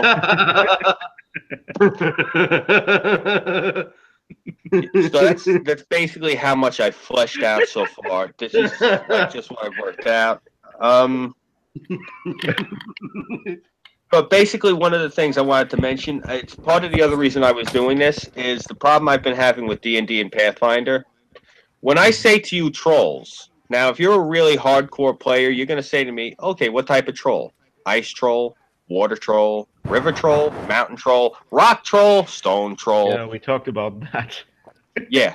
No, That's I'm not even a part of hardcore D&D player, and I'm thinking, okay, trolls kind of a general category. You got something else in mind? Well, that's the thing. There's only going to be trolls. Like I was telling Dune Style, like when you use the term river troll or mountain troll, you're actually talking about tribes as opposed to species. Ah, Yeah, Okay, I so I wanted suppose to. that is which is different. the which is the original way it was. Yeah, exactly. So, so if you hear stories like Scandinavian stories about trolls, and they say mountain troll, bear troll, then they mean just a troll that lives in the mountains. That is one of the tribes of that lives in the mountains. Yeah, So, that's for part of what I. example, Hermannerlich is one of those songs. For example, Scoopy posted that song in his server. So that's why I Yeah, I mentioned. didn't even know what it was about. It just sounded badass. Yeah, like I said, it's a somewhat kinda old version of Swedish. Yeah, that's what I'm saying. I just heard the language and heard the lyrics, and I heard the it sounded. I'm like listening to it. I'm like, yeah, this is cool. I'm putting this in here. Yep. nice. It's a great song. I love it. But, yeah. Yeah, that's part of what I was trying to curtail was because I did this when I first started working on this game. I started trying to like jot down all the different species, different subspecies or races or however the hell you want to put it of like elves and dwarves and gnomes and trolls, and then I'm looking at it, I'm like, Jesus, there's like dozens of different species of these things. Then, that's the thing. I was trying to build this on viable ecology. And I started doing the mathematics in my head. I had actually lost my files. I wasn't even done. But I had been going through this. Actually, I believe it's a German site. It's Lomian DE. The guy he did for a project, I guess, in college, he compiled the entire second edition monster manual for Dungeons and Dragons. That includes all of the articles in Dragon Magazine and all of the articles in Dungeon Magazine and all of the supplements and annuals. This guy has thousands upon thousands of entries.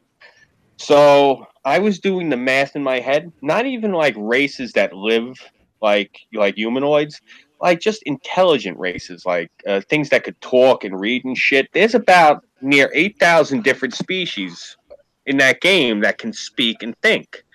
That's too fucking many.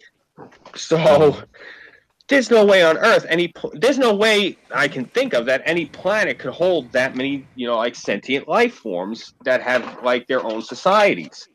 So that's when I started like curtailing it back. That's why I started doing this design because okay, just one species of troll, just one species of gnome, just one species of dwarf, like that. Keep it simple. And like one of the other things I've been figuring out, like dragons. I wanted to put in this game where there's a Topper mechanic, where these things are sleeping for, centuries or even thousands of years. Because you think about it, a red dragon, I'm 6'2", 200 and change. I could probably walk a circle in one of these fucking things' palms. How much does something like that eat? And then you have to think, okay, now to keep a society of It these doesn't things. actually need to eat that much because, after all, it's a reptile and it can sleep a lot, and that's it. Well, it's not a Well, reptile. think of it That's this just, way: it's it's bringing in warm-blooded. the elements somehow. That's calorie count. That's definitely something. Right. And it's not just red dragons. You think about it. You look at all the different dragons they got. You got the entire color spectrum. Then you have all the metallic dragons. Then you have all the ferrous dragons. Then you have all the gem dragons.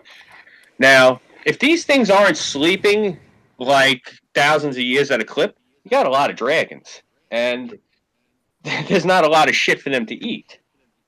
So that's part of the thing. Like, I had written an article in my on Minds. I called it "Dungeons and Dragons Without the Dragons." And my point of this was, like, when you get up into Scandinavia, you have linorms. When you get into, like, the Celtic Isles, you have the lindworms. When you get into, exactly like... the same. Right, I know that. But bear with me. Yeah. Well, you understand what I'm getting at, though. You have those. Yeah, I know. which are basically they're either a worm with front legs or back legs, depending. Then you get, like when you get into Asia, you have the different lungs. When you have, like in Russia, you have the Gorny Niche. In the steppes, you have the Vizalmas. You have all these dragons already. You don't really need the heraldic hexapodal dragon that, like is iconic in every single setting, because I was telling somebody it always turns into, every time you play Dungeons and Dragons, it's you do X amount of shit and have X amount of adventures until the dragon shows up. I was thinking to myself, like, you have the Hydra in Greece, you have all these different like boss monsters you can have, like you can have the Tarask. You don't really need dragons that much. Like the thing I was telling the bartender with the design I had for the game. One of the things, like in a swamp setting, you have the black dragon asleep at the bottom of the swamp. One of the things I wanted to include in this game is just like how you have all these aberrations and different monsters. I wanted it to be where that's actually a side effect of having one of these elder great worms sleeping somewhere under the ground, like in their resting area. It actually starts fucking the biology up because reasons. Right. It's actually like think of like Chernobyl, but how they portray it in Hollywood as opposed to how what really went down. You got all sorts of mutant shit running around in Russia. That's what Hollywood tries to tell you. Well, that's what actually happens wherever there's a dragon, where it's sleeping, the life forms above it get all fucked up. Mm-hmm. So, like, how they have froghemoths. Well, if you're in a swamp and it's got froghemoths in it, that means that there's a black dragon somewhere sleeping in that swamp. Otherwise, you wouldn't have mutant bullfrogs with 3 eyes the size of Tyrannosaurus chasing you. Would it be possible to have a Chickensaurus Rex that breathes fire? Oh, you just want to do that to fuck with Keck. No. I want that in particularly because I watched the newest Monster Hunter, and I actually like how the Chickensaurus Rex looks. It's kind of fucking awesome. All right, and well, like, this thing only needs to breathe fire and maybe be able to fly a little bit. All right, I'll tell you what I told Pop. What it was, like, I'm designing this game on a lot of like old polytheism that used to exist before the rise of Christianity. Since the God of Abraham never came to prominence, you're going to have a lot of the old religions. Now, one of the old religions that was very prominent was the religion to Moloch. That's the one basically where I've accused the Democrats of worshiping Moloch. That's the reason that they have Planned Parenthood, so they can feed the fetuses to it. But that's oh my god. That's a conspiracy theory that's been going around. But well, anyway, you have Moloch. Now, in the land that Moloch was supposed to be in, one of the biggest things that they had was cockatrice. So yeah, wasn't that like a bird that if it stared at you, you turned to stone or something like that? Yes. Yeah. What the cockatrice was is you take a rooster's egg and you have to plant the rooster's egg in a pile of fresh cow shit. And it has to be hatched by a toad on the new moon. And you get a cockatrice. Now, this specifically works in the areas that people worship this friggin' dark god. So basically, anywhere that there's a cult dedicated to Moloch, when the sun sets, you're going to run into these fucking cockatrice. So you got that. Boy, are they evil and tasty. Yeah. I don't know, man. It hatched out of cow shit. Hey, it's a chicken. I'll eat it. Just as long as it doesn't turn me into some type of deadite. Why don't we just use that picture of the giant black cock I have? Make it look like something that Guar would draw up, and yeah, that'd be about right. Why don't you two just type in cockatrice and Bing images or Google I know images what they look like. Yeah, so, well, Burnside, you know what they look like? From Final Fantasy. Take a rooster's body, give it a mouthful of teeth like a piranha. Instead of bird wings, you give it bat wings, and you give it a tail like a rattlesnake. That's a cockatrice. The thing I'm seeing, it looks like they They made a little dragon and put a chicken's head on it. Basically much. the same. Yeah, Yeah. it's like turkey legs. Yeah. Okay. All right, I'm muting again. All right. They got acidic blood and they spit fire. Cool. Yeah. Yeah. They're just nasty little bastards. I think it was St. Patrick was the one that was hunting them. Or was it St. Bartholomew? I forget which one. He went hunting them with a mirror in Ethiopia. No clue. Ooh, Deathroot can tell me that the Kula Yaku Apex form does. Oh, okay, awesome. So the highly evolved Chickensaurus Rex and Monster Hunter breeds fire. Ha, fucking sweet. You really want a fire-breathing chicken that badly, huh? No, I don't think he wants the fire-breathing chicken. He wants the fire-breathing chicken's legs. Right. If I'm going to eat dinosaur, I want to make sure this fucker's tasty. And I tell you what, when I was watching my buddy play Monster Hunter, I was like, that looks like a tasty Tyrannosaurus Rex. Oh my god. That's literally the first thing that hit my brain after I was like, ooh, he's fighting a T-Rex. I was like, oh, that looks so tasty. Well, I suppose here's an interesting thing to build off of this. We know that all sorts of biological fuckwittery is going to happen. Is there any sort of specific direction this fuckwittery is going to take? Basically any wild shit I can find in the monster manual. I wanted to keep. I was using actually the swamp as the best example with the black dragon because there's just so much. That's kind of what I wanted to build off of. Black dragons are usually seen as evil. Well, what happens if you have the other end of the spectrum? Can you have innocent mutations? The thing of it is, I was actually looking at this. Pathfinder did a thing for it in the Inner Sea Bestiary. They have where there are innocent victims, but they still act the same way. Think of it as like the zombie plague. They're called blighted. They're like blighted fae. Like they showed in the book, they showed this poor looking satyr, and this thing was covered with moss and fungus and shit. But basically, it's. You don't want to kill these things because, like you said, they're innocent, but you still have to subdue them. So there would be things like that. I was thinking more along the lines because, I started hearing about mythology and I'm thinking, okay, which one of these exotic creatures can I make a pet? Oh, like that. You mean? Well, there's going to be actual, like, real occurring shit that's exotic, like raptors. Well, yeah, but there's also going to be like draconics. You're going to have like small wyverns. There's a thing like called the crow's nest dragon. It looks like a small dragon. It just acts the same as a seagull. So, you got shit like that. Can I have a giant spider for a pet? Yeah. Fuck yeah. Okay, yeah. Yay! Oh, Like does this mean we get David Icke's lizard people? Yes, that's the thing I was talking about Awesome. before with furries. See, one of the things was because the elder god gets slain and his blood gets like mixed into the earth, and like humans become this like raised life form. The other gods kind of get pissed off, so they actually start to raise from the animals. So you have like cat people, you have dog people, you have like earth sign bear people. You're gonna have furries walking around. You're gonna have lizard. You're gonna have lizard folk. You're gonna have bullywugs. We need to have a Nazi cult of lizard people, and their Führer will be David Icke, just because. Put him in that robe and have him be like 83 vomiting up Taco Bell vomit. Have it be in the middle of a swamp somewhere, and have it be in a swamp somewhere, and like one of the things is, okay, this crazy cult of people showed up. We have no idea what the fuck they are, why they're here, but we do know that whatever the fuck made them's a dragon, go kill it. Kill it with fire. Oh my god, yes.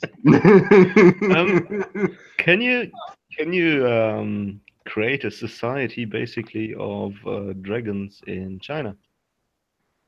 Yeah, that With could the that could heavens work. drake at the top and all the other kinds of dragons that are in Chinese mythology going down the chain. Well, doesn't China have some sort of like celestial bureaucracy thing where there's a whole bunch of different anthropomorphics? Yes. Yeah.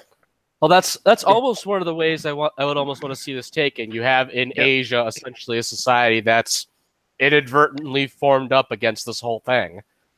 Exactly. You're gonna have things like that. It's not gonna be a monolith across the globe. Different societies are going to be acting completely different ways.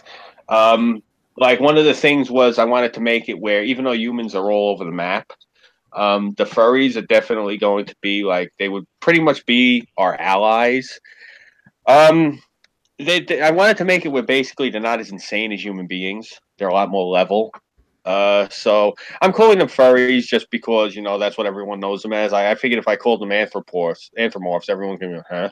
So, but yeah, basically, it was honestly what gave me the idea is streaming with Cass so much and talking to all these other people who identify as furries. I figured there's actually a real demand for it. Just like back in the '90s, one of the reasons that Warcraft took off was because of all the fucking otherkin, whatever the hell they are. Oh hell, I'm not even thinking about playing to that crowd. Whenever I'm in Skyrim, for some reason, I've always gravitated towards either the Khajiit or an Argonian. I don't know why, but that's no what I keep. Argonians. Khajiit. The Argonians are kind of cool, not gonna lie. Honestly, I just like having the water breathing and the resistance to poison and disease.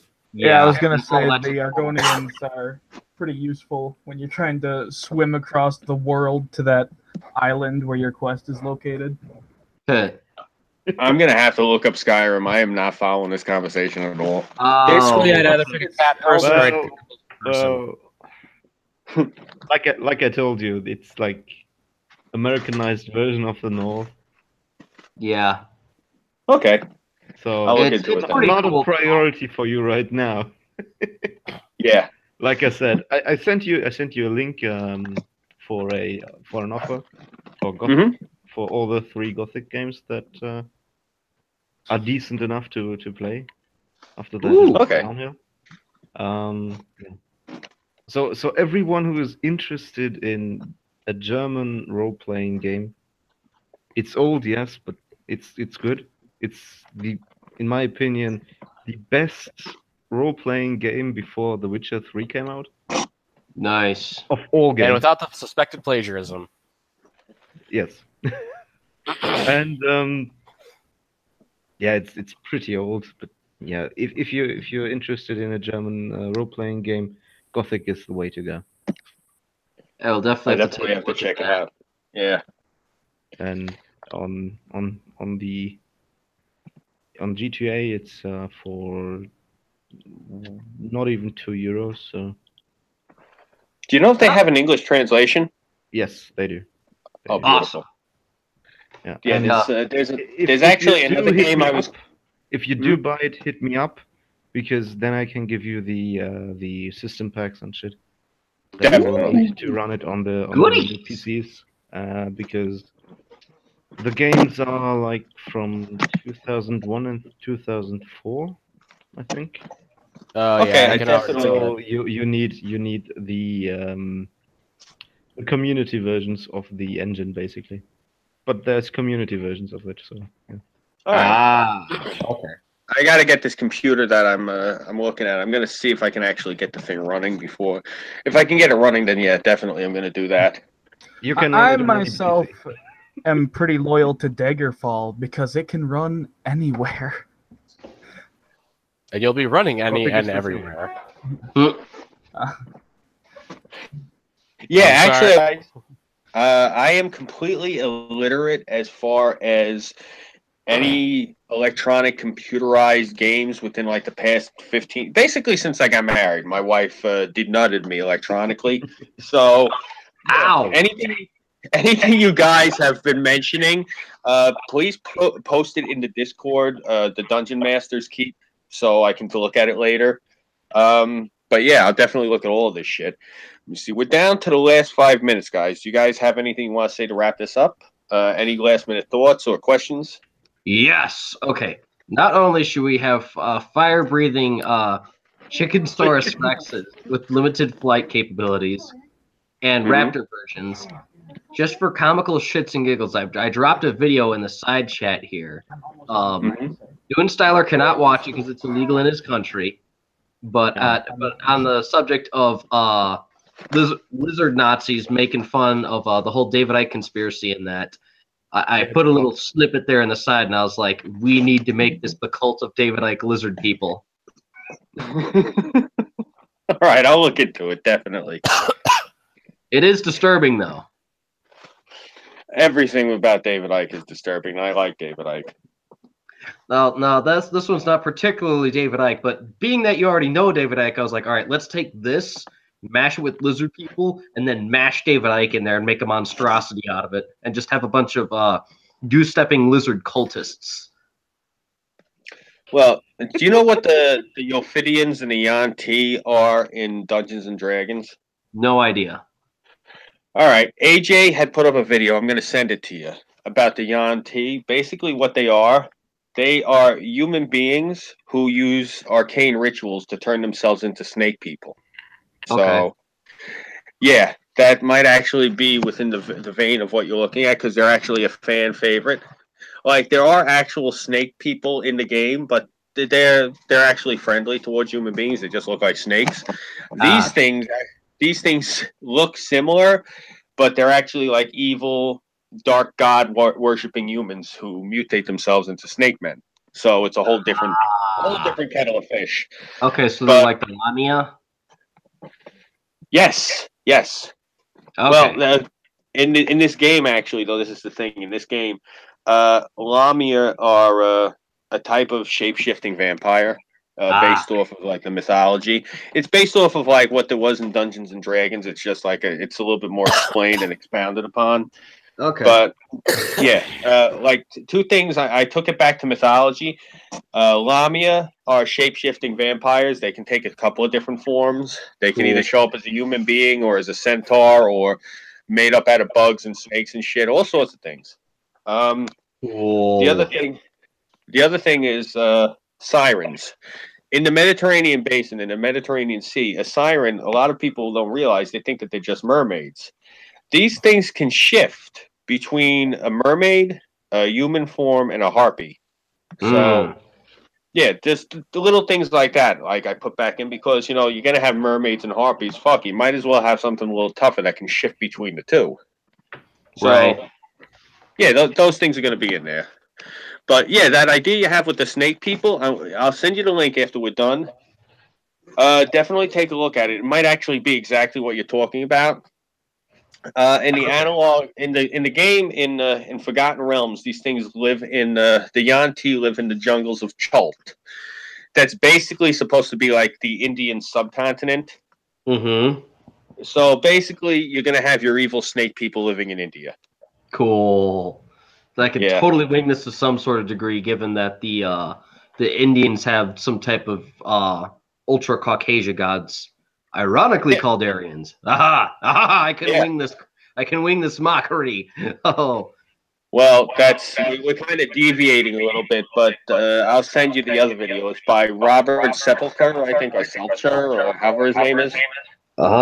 He actually found proof that the Aryans were what Hitler actually thought they were. Oh, no way. I'd be damned. Well, this is the thing. It turns out that people moved around a lot more than they thought. Yeah. Like, you have to realize... Okay, can I just cut in here? Burnside, your mic's doing that copy thing again. Oh, god damn it. Hold on. All right. Yeah, it doesn't even surprise me, especially with how we found out in the last few decades that, for example, these big stones, the first stone buildings, freestanding stone buildings ever built on Malta, those old temples, the stones were brought in from, I think, France or something. Yeah. I mean, just get those fucking giant stones down there to Malta. Right. I want to see you do that. It's no joke. One of the things that they found out, this you're going to get a kick out of. I sent the video to Mickey, but I'll send it to you when we get off air because I can't open the page right now. Mhm. The same guy, he did this whole video, and it's people are freaking the fuck out because I forget which pharaoh's dynasty it was. It turns out they did the test on them, and they were fucking Celts. Yep. Not Yeah, surprising. Not yeah, surprising at all. I mean, the Celts were also in Anatolia, so Turkey. They were yeah. even Well, in Arabia, so there's actually if you go to central Sicily, there's actually a couple of towns in central Sicily where everyone looks Scottish. yep. They have fire engine red curly hair and green eyes and fair skin. Go They to do not look. Mongolia. You will Mhm. find, you will sometimes in certain tribes, you will still find blonde girls with blue eyes. Mhm. Only girls, Yeah. though. Only girls. Yeah. Yeah, I've seen it. Gee, and I thought that one time when I decided to play as Scotland in Total War Medieval 2, conquered England, genocided the English, and then conquered Alexandria. I thought I was rewriting history. Nope. Yeah. A lot of what you've read in the history books is, I hate saying it, it Actually was based bullshit. on, yeah. Once they started using genetics, like you guys have seen what color my eyes are. I actually test. I come up completely as fucking African. Yeah, so. It just so happens because my bloodlines can be traced to North Africa because a lot of people don't realize the people in North Africa, the fucking what are they? Not the Carthaginians? no, not them. They're there now. They're not even in North Africa anymore. They're only left up in parts of France. The Basque. That's it. Basque. People from that part of the world, they're in the Canary Islands too. They outdate everyone else who lives on the African continent, and they got that fucked up color eyes like me. And I test the same as these people. Now, this is the whole thing. You've seen me. I got straight hair. I got fair skin. And I test as African. These people don't know what the fuck they're doing. These people who teach you this shit in, like history class, because now the science is proving that they're teaching shit that's only been like the way it's been for like the past 2,000 or 3,000 years, where these people have occupied these areas. Not you even. know, Not yeah, even. not It's even, like, right? Exactly. It's like 500 years at most. Yeah. I guarantee you that. Yeah. So that's the thing. Like, everyone talks about how Africa was black. Yeah. When you get down to a certain part, when you get more north, people aren't black. Sorry. Yeah, they're on. It's at best you could say it's Mediterranean all the way around. We should all know this because Carthage was a North African city. Yeah, my ancestry is from there. My ancestry, before my family came across, they were fucking barbars. That's why me and Irv looks more like it than I do. That's why Irv looks like a camel jockey. He's got more of the genes than I do. It's more prevalent. But that's the thing. Like, shit moved around a lot. So that's part of what this game is that I'm doing. I'm actually designing it based on actual historical evidence, not like this shit that's been manufactured over the past century that we've been getting told that's wrong. So it's going to probably upset a lot of people, but fuck it. I'm going off of what I wouldn't say that's going to upset people. I'd say it's going to be one of those neat little authors insert things at the end that only people who know will know what you're referencing. Right.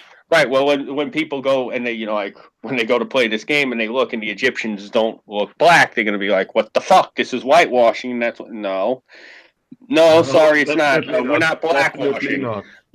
Definitely not. Most clearly not. Actually, like there were most definitely some shade of white. I would say okay, maybe they are a shade of white that is prevalent there now, like a similar one, but they looked more like Greeks than they would sub-Saharans. Well, the Greeks are partly the Greeks are Egyptians, so yeah, like the city-states of Thebes was an old Egyptian colony. So yeah. Then Then India you was also- trying then to you figure might out think. the reason why Greece was the one to get bitten by the genius bug was because of because of Thebes. So yes, Wait, specify Greece, please. Greece Because you could mean world history wise, pretty much nobody. Greece had no reason to be the center of learning. It was yeah, all mountains. like I said, specify Greece because you could go with Greece as Oh, the area. ancient Greece, the civilization. Okay, now yeah, then we have a problem because that means the whole Mediterranean area. Because the Etruscans were a Greek city-state that evolved into a kingdom. The Massilians were a Greek city-state. There were Greek city-states in Spain. There were Greek city-states in Anatolia. There were Greek city-states along the Black Sea. Basically, everywhere where there was water, you had Greek city-states. Syracuse. Greek civilization centered around the actual Greek country. Not really. That's what you're talking about. I got you. So not so much the Greek, the outer flourishings, but the actual like main Greek culture within Greece So you mean itself. basically the Greek cities of Athens and Athens, both Sparta, Corinth, generally around the Peloponnesian The Peninsula. polis. those you mean okay? Yeah, Because the polis. there's a huge difference. That's why I'm asking. Yeah. I'm not Because trying to. I'm in speaking that way, normally. I'm not speaking. In that way, I'm simply too precise. I'm sorry. No, that's fine. Sounds like you study this or something. Nope. Trust me, I do it all the time. I do it all the time in my other classes. But yeah, basically, there's this general consensus that that part of the world kind of had no business being basically the fathers of philosophy. Yep. Like of all the other nations, of all the other civilizations that were flourishing around this time, it was piddly Greece. But the thing is, I would actually argue that the Macedonians were the ones that brought it into the world, basically. Damn it. So Cut out. They I didn't brought hear what you it. They said. brought it into the world. I'm speaking in terms of actually discovering it. yeah, I know. Aristotle was Greek, was he I know not? what you mean. Yeah, he was. I'm not arguing that fact. The thing is, I- the Macedonians I'm gonna go and actually take a nap here real quick, gentlemen, before I gotta get on the next and go to work. Okay, and Well, I was actually. in dude style. I pretty much just was arguing in terms of the people. This is honestly getting to be a tangent anyway. So Okay, good. Yeah. I was actually going to probably That's call it soon now anyway, guys, because it's ran past the 2-hour mark. But no, this was actually really good. I'm glad that I did this with you guys because this is actually what I wanted was a lot of feedback. I got it. I'm glad that, I'm glad that Dune Silo was here because you can tell it's obviously much easier for me to collect my thoughts when I write than when I speak. Mhm. So yeah, I'm actually glad that you were a stickler about it because you made it. You explained it a lot better than I did, even though it was my idea. But yeah, I'm glad I shot you those notes actually. But yeah, this is basically the long story short of what I'm trying to shoot for. Is okay. So we basically ironed out how the globe is going to look and eventually how the societies, how I'd like them to evolve in the game I'm going to be doing. Obviously, you guys want to take it in different directions with your own thing.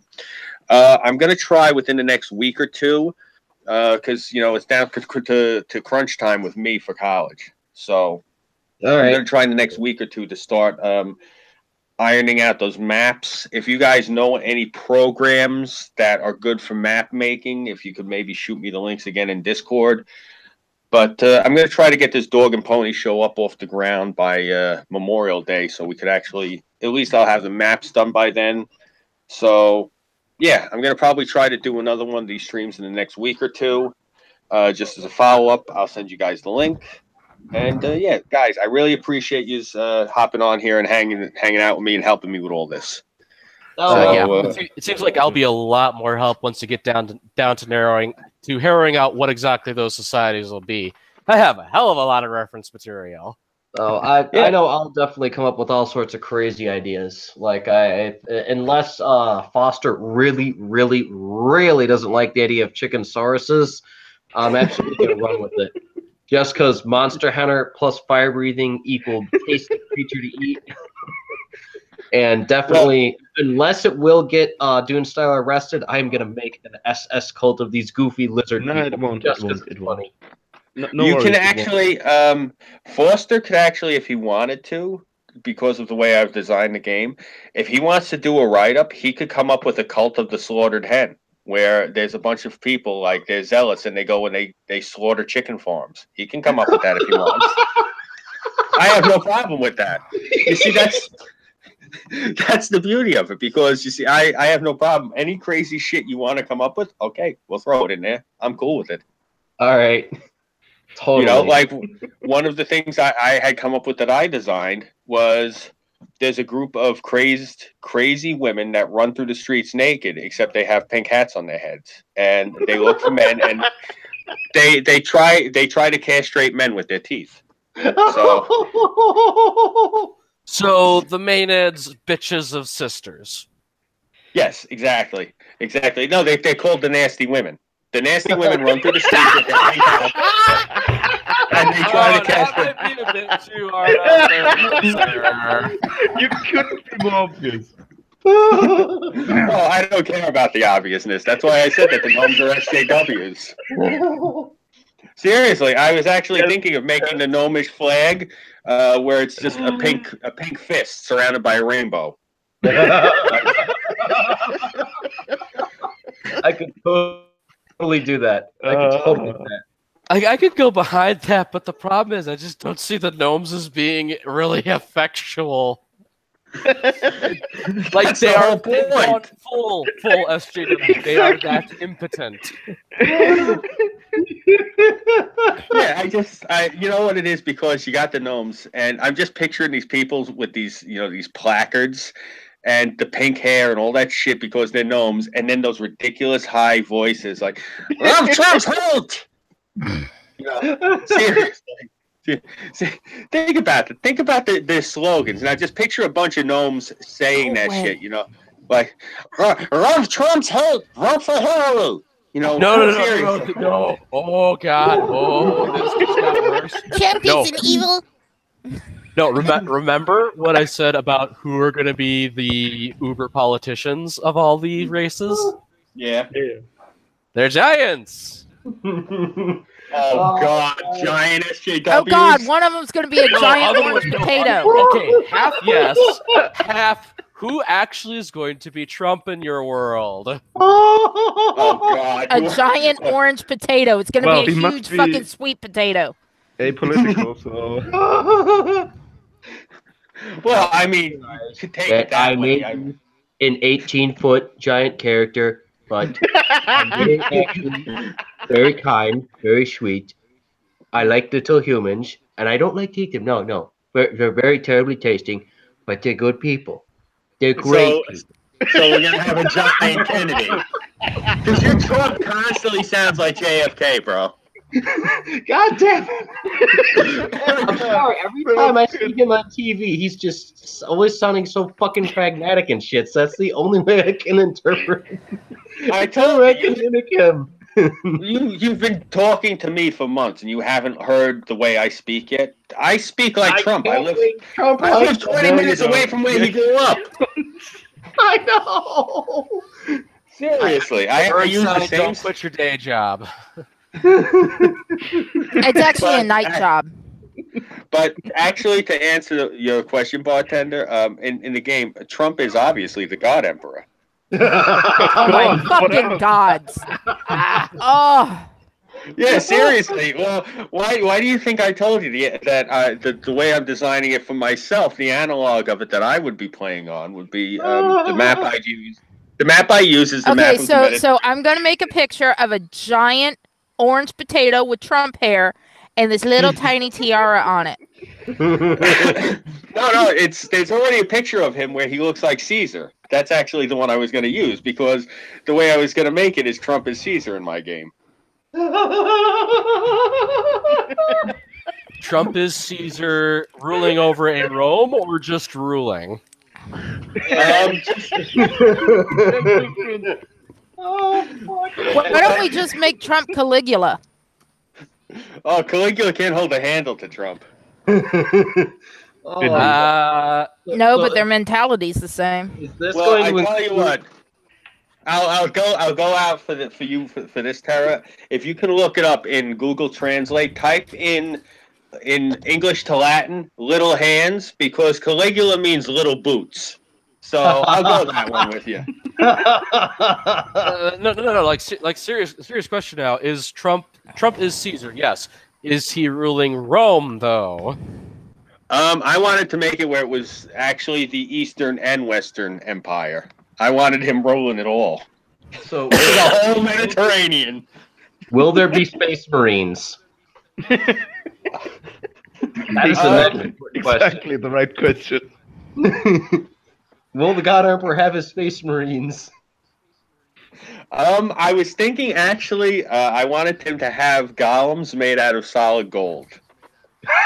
Oh yes. Because Oh, he yes. can, That motherfucker. is enough.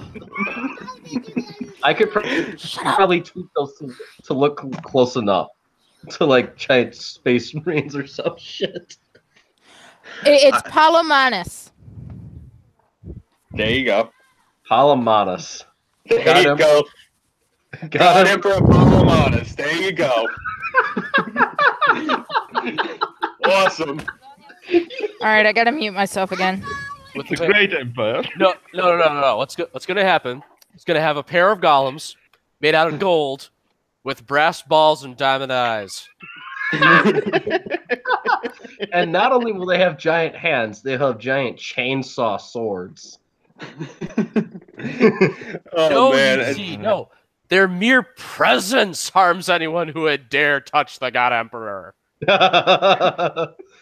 Awesome. Well, hold on, I missed this. What is Trump's Latin name? I asked Palomanes or Palomanes? Palomanes. Palomanes. Oh yeah, because man comes from the Latin word for hand. yeah, mano a mano. Yeah. That makes Yeah, sense. That makes Well, me I happy. only- I was kind of Yeah, zoned out there for a bit. I used to hear that all the time when I was a kid, mano a mano. And you know what the best part is about all this? Is if you make Trump the emperor, right? And you have a name like Caesar. Oh, this is gonna be great. This really is. I gotta see if I can have someone do the animation for me. Seriously, because I want it to go like this. I just want him in front of the podium talking to everybody, and I want him to go like to everyone. Wenny, Weechi, Weenie.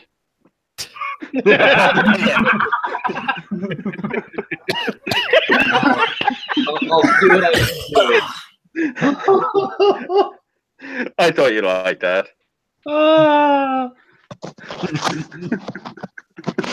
Trump being Caesar makes too No, much it's sense now. Veni Vidi Vici, by the way. What's up? Veni Vidi Vici. Not in Latin. It's with the W pronunciation. I actually, believe me, I had an English teacher who rode me on Yeah, that. no. You had the words themselves wrong. Oh, okay. Yeah, I was doing it by it's my dyslexia. Okay, it's okay. Just Yeah, no, I'm just saying, yeah. Oh, fuck. Oh, Lord. My father would have smacked me for doing them out of order. Kind of glad he ain't here for that. But yeah, that's actually, bartender, I'm glad you brought up who Trump is, because now, like, I had no thoughts on what to do with characters, and yeah, that's great. Now Trump is Caesar. Trump is Caesar. That's so awesome. Hillary Clinton is going to have to be Moloch. I was actually going to say, I was thinking of Hillary Clinton should be something along the lines of like Xerxes. No, you're giving her too much credit. Make her head of the nearest Cthulhu cult. I was thinking because Xerxes was a delusional lunatic. You know. Plus, that's even better because then you can history to it. But then you can the founders of the civilized world, to a degree. I just wanted to do that because then you can have Bernie Sanders be the hunchback.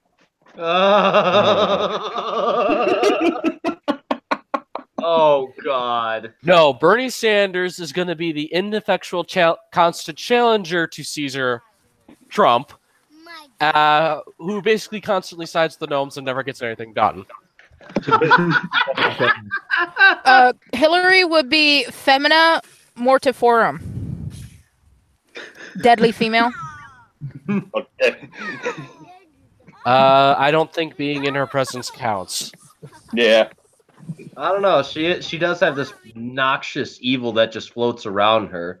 Yeah, but No, I think she's actually failing all Tara's this. got a good point because I think at this point, Hillary's probably killed as many people as polio. So she's got a bit of a track record there. So That's a tall order. Okay, how about Maiden of the Death Cloud? Oh yeah, is there a dead zone? No, no. Femine Mortiforum. There we go. Deadly female. I was gonna call her Lady That's Latin Iron for deadly Box, but female. we could do that. Well, All right. yeah, I suppose. Yeah, like you brought up there. Okay, what's Hillary? Do you have a place in your world that is death? Necropolis. Oh, you mean like that? No, not necessarily full of the dead, but it, like is death. Like the closest comparison I could make, Dominions 5 has a civilization that is entirely like Airmore is a fallen empire. No life can live within it. Anything that goes in dies. Oh, so like the Necrons off of Warhammer? I don't know Warhammer lore, but basically everything dies there, gets reanimated as skeletons, and that's how I ended up with an army full of knights that were ethereal. I have to actually look. I have to see I'm gonna have to look at like world history, see what places are associated with lands of the dead, things of that nature, because I do actually want to expand upon that. One of the sides of the Nile. One of Okay. the sides of the Nile was declared the land of the dead by the Egyptians. Yeah, that was what was it? That was the land of Set because it was the land of the burning sun. Exactly. Oh, you've got that. You could maybe draw something for like how there's this one port that used to be on the Aral Sea before it shrunk down completely, and now it's surrounded by toxic sandstorms. Okay, yeah, we could do that too. There's a lot of different things, a lot of different ways you could go with this. Yeah, that's kind of what I'm thinking. Something along the lines of either a dragon's living nearby, and this is not one of the good mutations, or geography change. Death Lord Hillary Rotten Clinton. I like that idea, dude. Hillary Rotten Clinton. Because she's literally rotten away. No, she is rotting away everything around her. Lost my whole train of thought. What I was going to say to you guys. Oh yeah. One of the other things now, there's stuff that's been in like the games for years. One of the things that I wanted to add really quick, since we're talking about other stuff besides topography at this point, because I'm going to end this probably in a few minutes. 30 minutes later. Yeah, one of the things, you guys, I wanted to mention before I end this is you're going to have a lot of magic that's been going on. So magicians tend to get a little bit wily and creative. So one of the things that they've done is they take sea creatures and they turn them into air creatures. So there's going to be instances where you're going to see shit like flying squids, schools of sharks flying through the air, stingrays, all sorts of wild shit. So, cool. We need to get porpoise so we can have an army of flying rapey dolphins. Right? You're going to have those. There's going to be like flying jellyfish, all sorts of shit. So just keep that in mind for next time. Like, just think of what you guys would like to see, because not only is there like, there's like, I actually got that idea from the comic book The Max because of all the air whales. Mm-hmm. So yeah, there's things like that you're going to see. This is more reasons that people don't want to use planes. Well, yeah, I wouldn't want to be in a plane and then next thing you know, I come across a literal flock of sharks that are fighting rapey dolphins. That just sounds like all sorts of terrible. No, that just Yeah, well, sounds like, why the fuck am I flying a plane? I could be riding on a shark right now.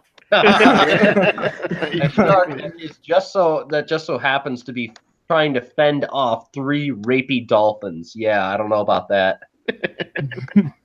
Yeah, so you're gonna And have one a of them lot is of. more purposeful. So just bear in mind, it's not just gonna be shit like that. You're also gonna have sea serpents. So there's all sorts of shit that you're gonna see flying through the air. So Oh yeah, I I'd just love to just see a giant Chinese dragon just come out of nowhere, burp fire, kill all the aforementioned Nah. sharks and dolphins, and eat them all up. The strongest of the Chinese dragons is said to be a heaven's drake, which means he breathes sounds. So Yeah. sound so strong, it completely can destroy full continent. Yeah. Oh, so like a giant ki. Awesome. Yes. Yeah, This no, does that's good. actually raise one interesting possibility. Mhm. We've now established this. What about magical sentience? What you making things intelligent? Yeah, because I did have one That's what I idea you could build a thought about. civilization around. Are we familiar with the Pans of old Greek myth? Mm-hmm. We know they control the forest. What if they build rudimentary civilization out of that? They probably come into conflict with other creatures that are already building shit. I have to look. I don't have it in front of me, but there is a lot of these different races that are already there. One of the things I bring it up because, again, I'm going to go back to Dominions because the entire concept of the game is here are magical societies that have built and sustained themselves, and one of them is Pangea, which is the Beastmen of the Wild. Okay, I got to look into it. As far as I know, that it was actually more personality than intelligence. That's the reason that satyrs never really built a civilization. They don't seem to get along in groups. So same thing with like. Well, that's why I brought up the Pawnee as some sort of mayors, if you will. Mhm. Essentially, they're skilled in nature magic and use that to essentially help the Beastmen overcome being strictly Beastmen in the name of, well, maintaining their home. Something Sacred Groves. All right. Well, the way I have it designed is that like things like centaurs, things like griffins, those are actually created beings. They're not naturally occurring. You got to actually know like really advanced sorcery to make these things. Shidu, Lamash too. Those things are also made. Those are like servant races. Basically, the way I had figured it out in my head was the reason that the Mediterranean basin is like the center of human society is that humans turned around and made what you call it made like this society that they made like their own protectors within their society. Basically, they have they made centaurs and they made griffins to protect the Mediterranean from like the outside forces. So, like up in the mountains, overlooking the Greek city states, like I was talking about, you're gonna have like armies of armed centaurs in like mail and plate, just patrolling with their arrows and shit. So, basically, I my thought was like how Manhattan was after 9/11. Basically, you go into the Mediterranean and it's just like centaurs patrolling everywhere. That's their only purpose. I changed it a little bit from ancient history. Those steppe people, what are they called? Scythians, I think. Who are they? I'm sorry. Those steppe people that are renowned for their skill as cavalry by the Romans and used as mercenaries. Yeah, no, they'll still be there. But my thing is like, it's like if you ran into a centaur and you're an adventuring party, you know, he'd ask you questions and shit, and as long as you answer the questions good, you know, yeah, they're not going to shoot you on sight. So like the steppe people would be able to move around there, no problem. It wouldn't be any problem for them. It's just if like you're going down into like, I mean the centaurs are like them. yeah. Oh, I got what you're saying. Yeah, I thought you meant like they would like come into conflict with them. Yeah. No. Just yeah, they all like them. Yeah, I gotcha. Well, what it is at this point they've. It's not that they've become a militarized society. It's this is what they do. They're good at it. So it's not really like it's mercenary work. It's just a job for them. And so Exactly. they act as protectors, and they'd be dressed in like a uniform reminiscent of like somewhere between like Greco-Roman is, and they just would be patrolling, and that's basically like I was thinking about it. What would be the point of having centaurs? And I thought, well, hell, they'd make a really good security force, and it just clicked. Like it would be it would explain why all of these, if you have all these other races that are occupying Europe, and then you have all you got to do is get through these mountains, and you have like this paradise with its own landlocked ocean and all these great cities there. Well, what's going to be a good deterrent to keep these races from going over there? Oh, okay, armies of fucking centaurs who are crack shots with bows and arrows. That's usually a really hell of a good deterrent. So that was just like the way I figured to explain why the centaurs are there. Who cares? Legionary centaurs are badass anyway. Yeah. Mm-hmm. I'm glad you guys like it. All right, look, guys, I gotta kill this because my dinner is ice cold and I'm running out of material at this point. And I This gotta was lay all down, off the cuff. I'm gonna be going on no sleep tonight. All right, get a few hours of fine. sleep. We got Weibo in 3 hours, 2.5 now. So fuck. All right. Not for me. All right, guys and lady, I had a blast. Thank you for joining me with this. It was a lot of fun, and I'll try to see if we can do another one of these maybe during the week or next weekend. As soon as I have like a little bit more material. Because like I said, I'm definitely into trying to iron this out, and I'm glad that you guys are all interested. Hopefully, if I can keep on this by the beginning of June, I'll have it ready to play test. All right. Fuck yeah. Nice. I'm gonna go kill a Chickenosaurus Rex and eat it. Yeah. All right. Cool. All right. Thanks again, guys. I'll talk to you in a little bit on stream later. All right. Later. Yep. Bye.